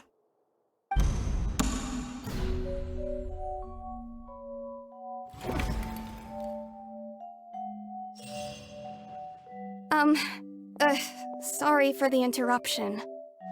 Wait, isn't that Halsey? So the whole thing about people dissolving wasn't true after all? To be clear, I'm only here because this person told me that if I testified, the merit of doing so would lessen my sentence. I was hiding outside this room listening to the proceedings because I was afraid that I would be the one put on trial. I was just feeling happy that no one had noticed me, and then before I knew it, she caught me. That'll teach you to underestimate us three. Where should I begin? I'm sorry. I'm the one who killed Cowl. I admit it. What? Why? Firstly, my name isn't Halsey. It's Lillian, and I'm originally from Mondstadt. I heard that Linny's show was gonna be a real thriller, but I missed the chance to buy a ticket, so I stole one. That's how I make a living. I steal stuff here and there. And I'd never been caught before. But I was noticed at the harbor a few days ago, and I barely got away. Linny was the one who caught me in the act. Hey, no wonder you look familiar. So you were the thief! Liddy even mentioned that you were pretty skilled. Well, and I thought that would have been the end of it, but then the number selector chose me. He even mentioned the Fortress of Meripede. That's a prison, isn't it? So you can imagine how shocked I was. I thought he was on to me for sure. So I played along with the show while looking for an opening to flee, but then I got water poured on me for no reason, and then someone jumped into the tunnel to nab me. I wasn't going to take that lying down, so I knocked him out and stuffed him into the box. There was nowhere to run from there, though, so I had to change my clothes and hide in a box containing performance costumes. I slipped out after the first guard arrived at the scene and continued hiding inside the opera house. Can a person even hide in there? But I swear I didn't know that the water tank would fall down. Really, I swear it. Had I known that, I wouldn't have put him in the magic box. I may be a thief, but I'm no killer. Well, that makes everything pretty clear now, doesn't it? This time, we need to tell the entire story from Lily-Ann's perspective.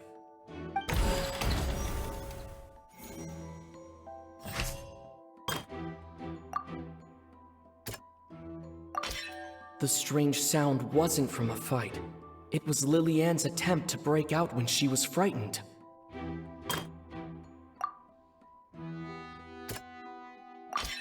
The flower vase was not broken to cover anything up, but was smashed during the struggle between Lily-Ann and Cowl.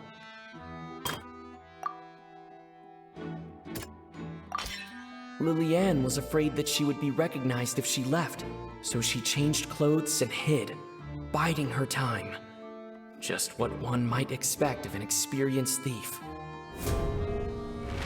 And it's Ace Detective Paimon time! Having been selected out of the blue, Lillian panicked. Her panic only intensified after she entered the tunnel and had water poured on her head. So she kicked the door open, producing the thud we all heard. Hearing the commotion, Cowell leapt into the tunnel, only to discover that Lillian had not dissolved. He did not know that Lillian was not from Fontaine, but was a thief who made her way in by stealing a ticket. Mistakenly believing that the water from the primordial sea needed time to take effect, he tried to force Lillian back into the box.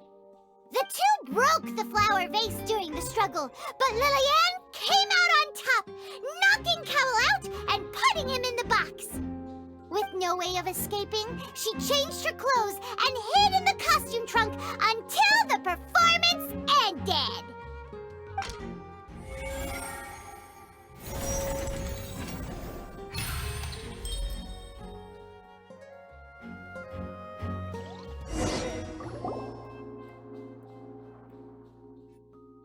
She knew that she would have to go through guard inspection if she tried to leave afterward. So, she has been trapped in the Opera House these last 2 days. She had already become desperately hungry by the time we were chatting over macarons. So, she swiped 2 of them right under our noses. Talk about a sneaky thief.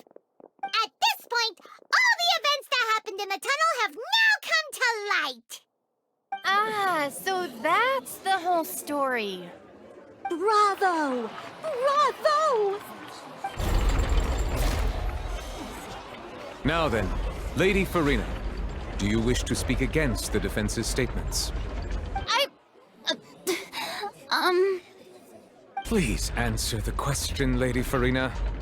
Also, if I may add, the trial has not yet ended. As such, I request that the prosecution not leave the room before the proceedings have concluded. What, are you reading my mind now?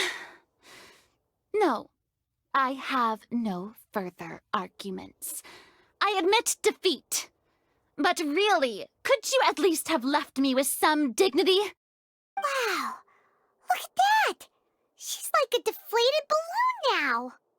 If there are no objections, then as the Chief Justice of Fontaine, I shall once again repeat the full sequence of events. The actual perpetrator of the serial disappearances, Cowell, selected his next victim from the audience reservation list. With some modifications to the selector, he could ensure that the pre-selected young woman would be chosen. To cover up any evidence while committing the deed, Cowell thought of allowing the water tank to fall, which would conceal the water left behind after the young woman was dissolved. He also tampered with the rope suspending the water tank, using the fireworks at the end of the performance to cause the tank to drop and hide the watermarks. He poured the water from the primordial sea into a balloon during the preparation of the magic box and stuck it to the box's lid. Finally, he passed the prepared hook on a rope through the gap in the magic box's door when bringing the young woman to said box. When the magic trick officially began, the box containing the woman was lowered into the tunnel, tightening the hook rope and bursting the balloon containing the water. If all had gone to plan, the young woman would be dissolved at this time.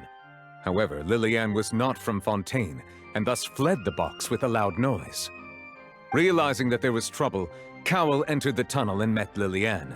Thinking that the waters had not yet taken effect, he decided to proceed. However, his opponent was more capable than he thought, and he was overcome, knocked unconscious, and placed into the magic box, and thus became his own final victim.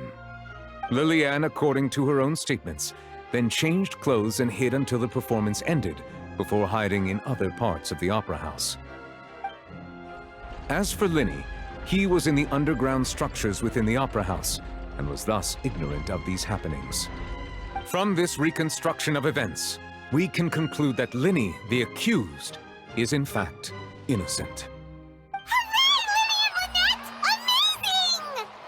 While there is much in Linny and Lilianne's conduct that should still be investigated separately, this case, at least, can be handed over to the Oratrice to make the final decision.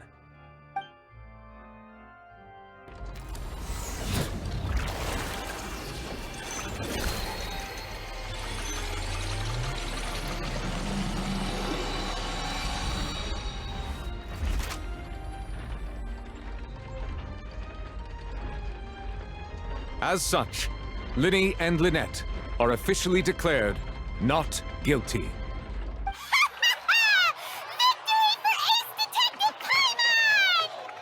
Great work, partners. Thank you all. Thank you so much.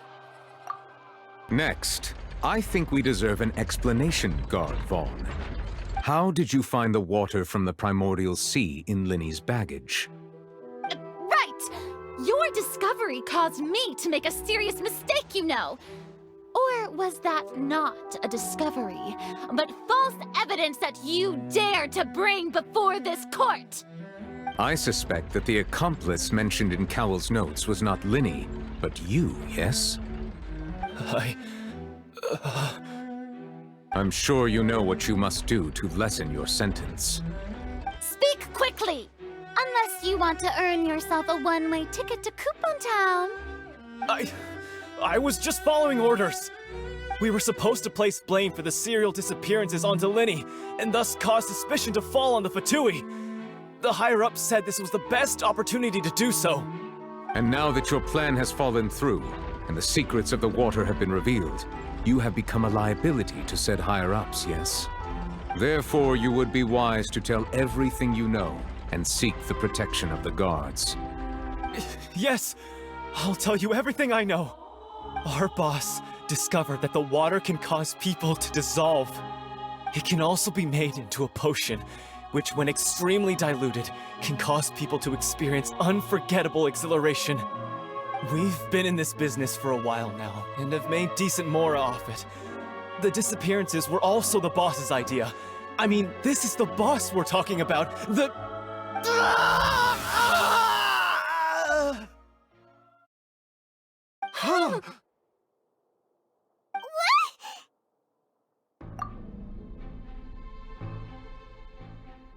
And now he can no longer talk. Such ruthlessness. I shouldn't have expected any less of them. An outrageous act.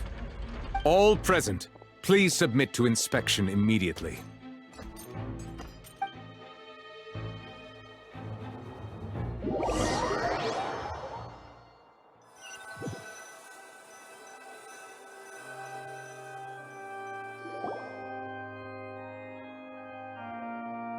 So, we're just going back now? That's true, but... Traveler, Paimon! Please wait. Linny... I know you may not want to speak to me right now. Maybe you don't even want to look at me. But still, let me thank you again for defending me to the end, even after you learned that I'm a member of the Fatui. I guess. But regardless, I'd like the opportunity to set things straight. I didn't approach you with any ulterior motives or ill intent. I've spoken to you as myself, just plain Linny this entire time. As for why I'm a Fatus, it's because the goals of the House of the Hearth align with those of an orphan like me. That's all. That was how Father, who you might know as the Knave, approached recruiting us back then too. The Knave? The one who controls the House of the Hearth? She's your father? That's right. And since we're here, I was wondering, would you mind hearing a story? It's about my past. Back when our parents first died, Lynette and I were left wandering the streets. To survive, I took to surreptitiously observing an older street performer who did magic. It took me several days to figure out how he pulled off his amazing tricks. I took my sister through several streets until we found a crowded corner, and we began to perform magic tricks there. To my surprise, we proved to be pretty popular, and we could at least stop worrying about where our next meal would come from for a time. But I didn't want my sister to remain a street rat together with me forever. Before long, an aristocrat came to me and claimed that he wished to take us in after watching my performances. So you went from orphans to nobility just like that? That was how we felt at first, too. As if fate was on our side and we could say goodbye to those painful days. But I gradually discovered that while we were called foster children, he was really after my talent for magic tricks. He would constantly take me to all sorts of banquets to garner attention, which he would then use to expand his social circles. That doesn't seem too bad either. Better than roaming the streets at any rate. It took a while for me to realize just how dark his heart really was. After one particular performance at a banquet, I discovered that Lynette was not on the same return vehicle as me. I waited a long time after we returned home, but she did not come back. I went to that noble's bedroom and asked him about her whereabouts. The answer he gave me was, she caught the eye of the most eminent person at the banquet, so I sent her over as a gift. I mean, you'll be able to perform your magic regardless of who your assistant is, yes? Oh no. So he was gonna... But wouldn't Fontaine's laws deal with such people? As far as outsiders are concerned, this is a relationship akin to adoption or foster care, and they have their ways of escaping the eye of the law. I managed to ferret out the location of the mansion of that so-called eminent person and hurried through the night.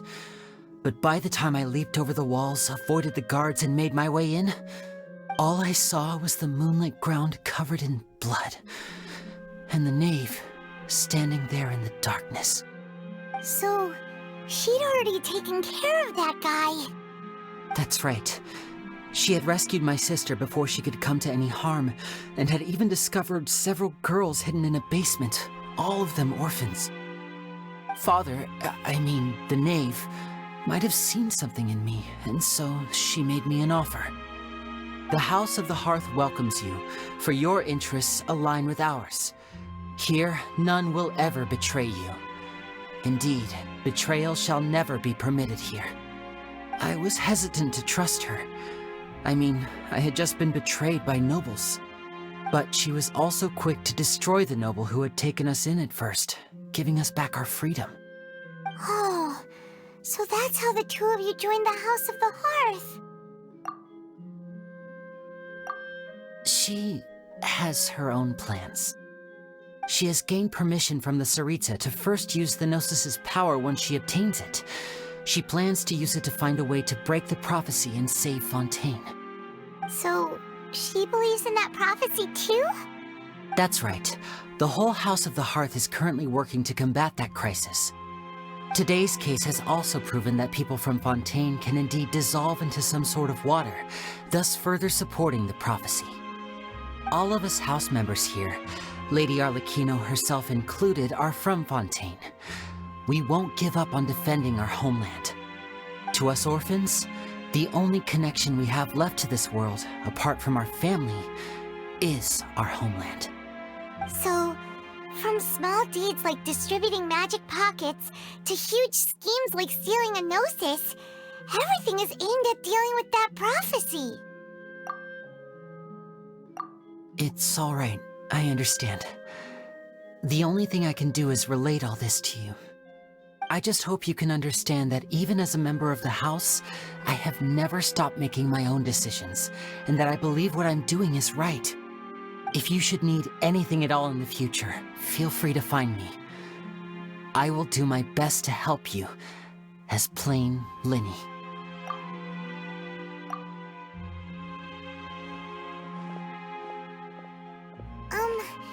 Bye, Linny!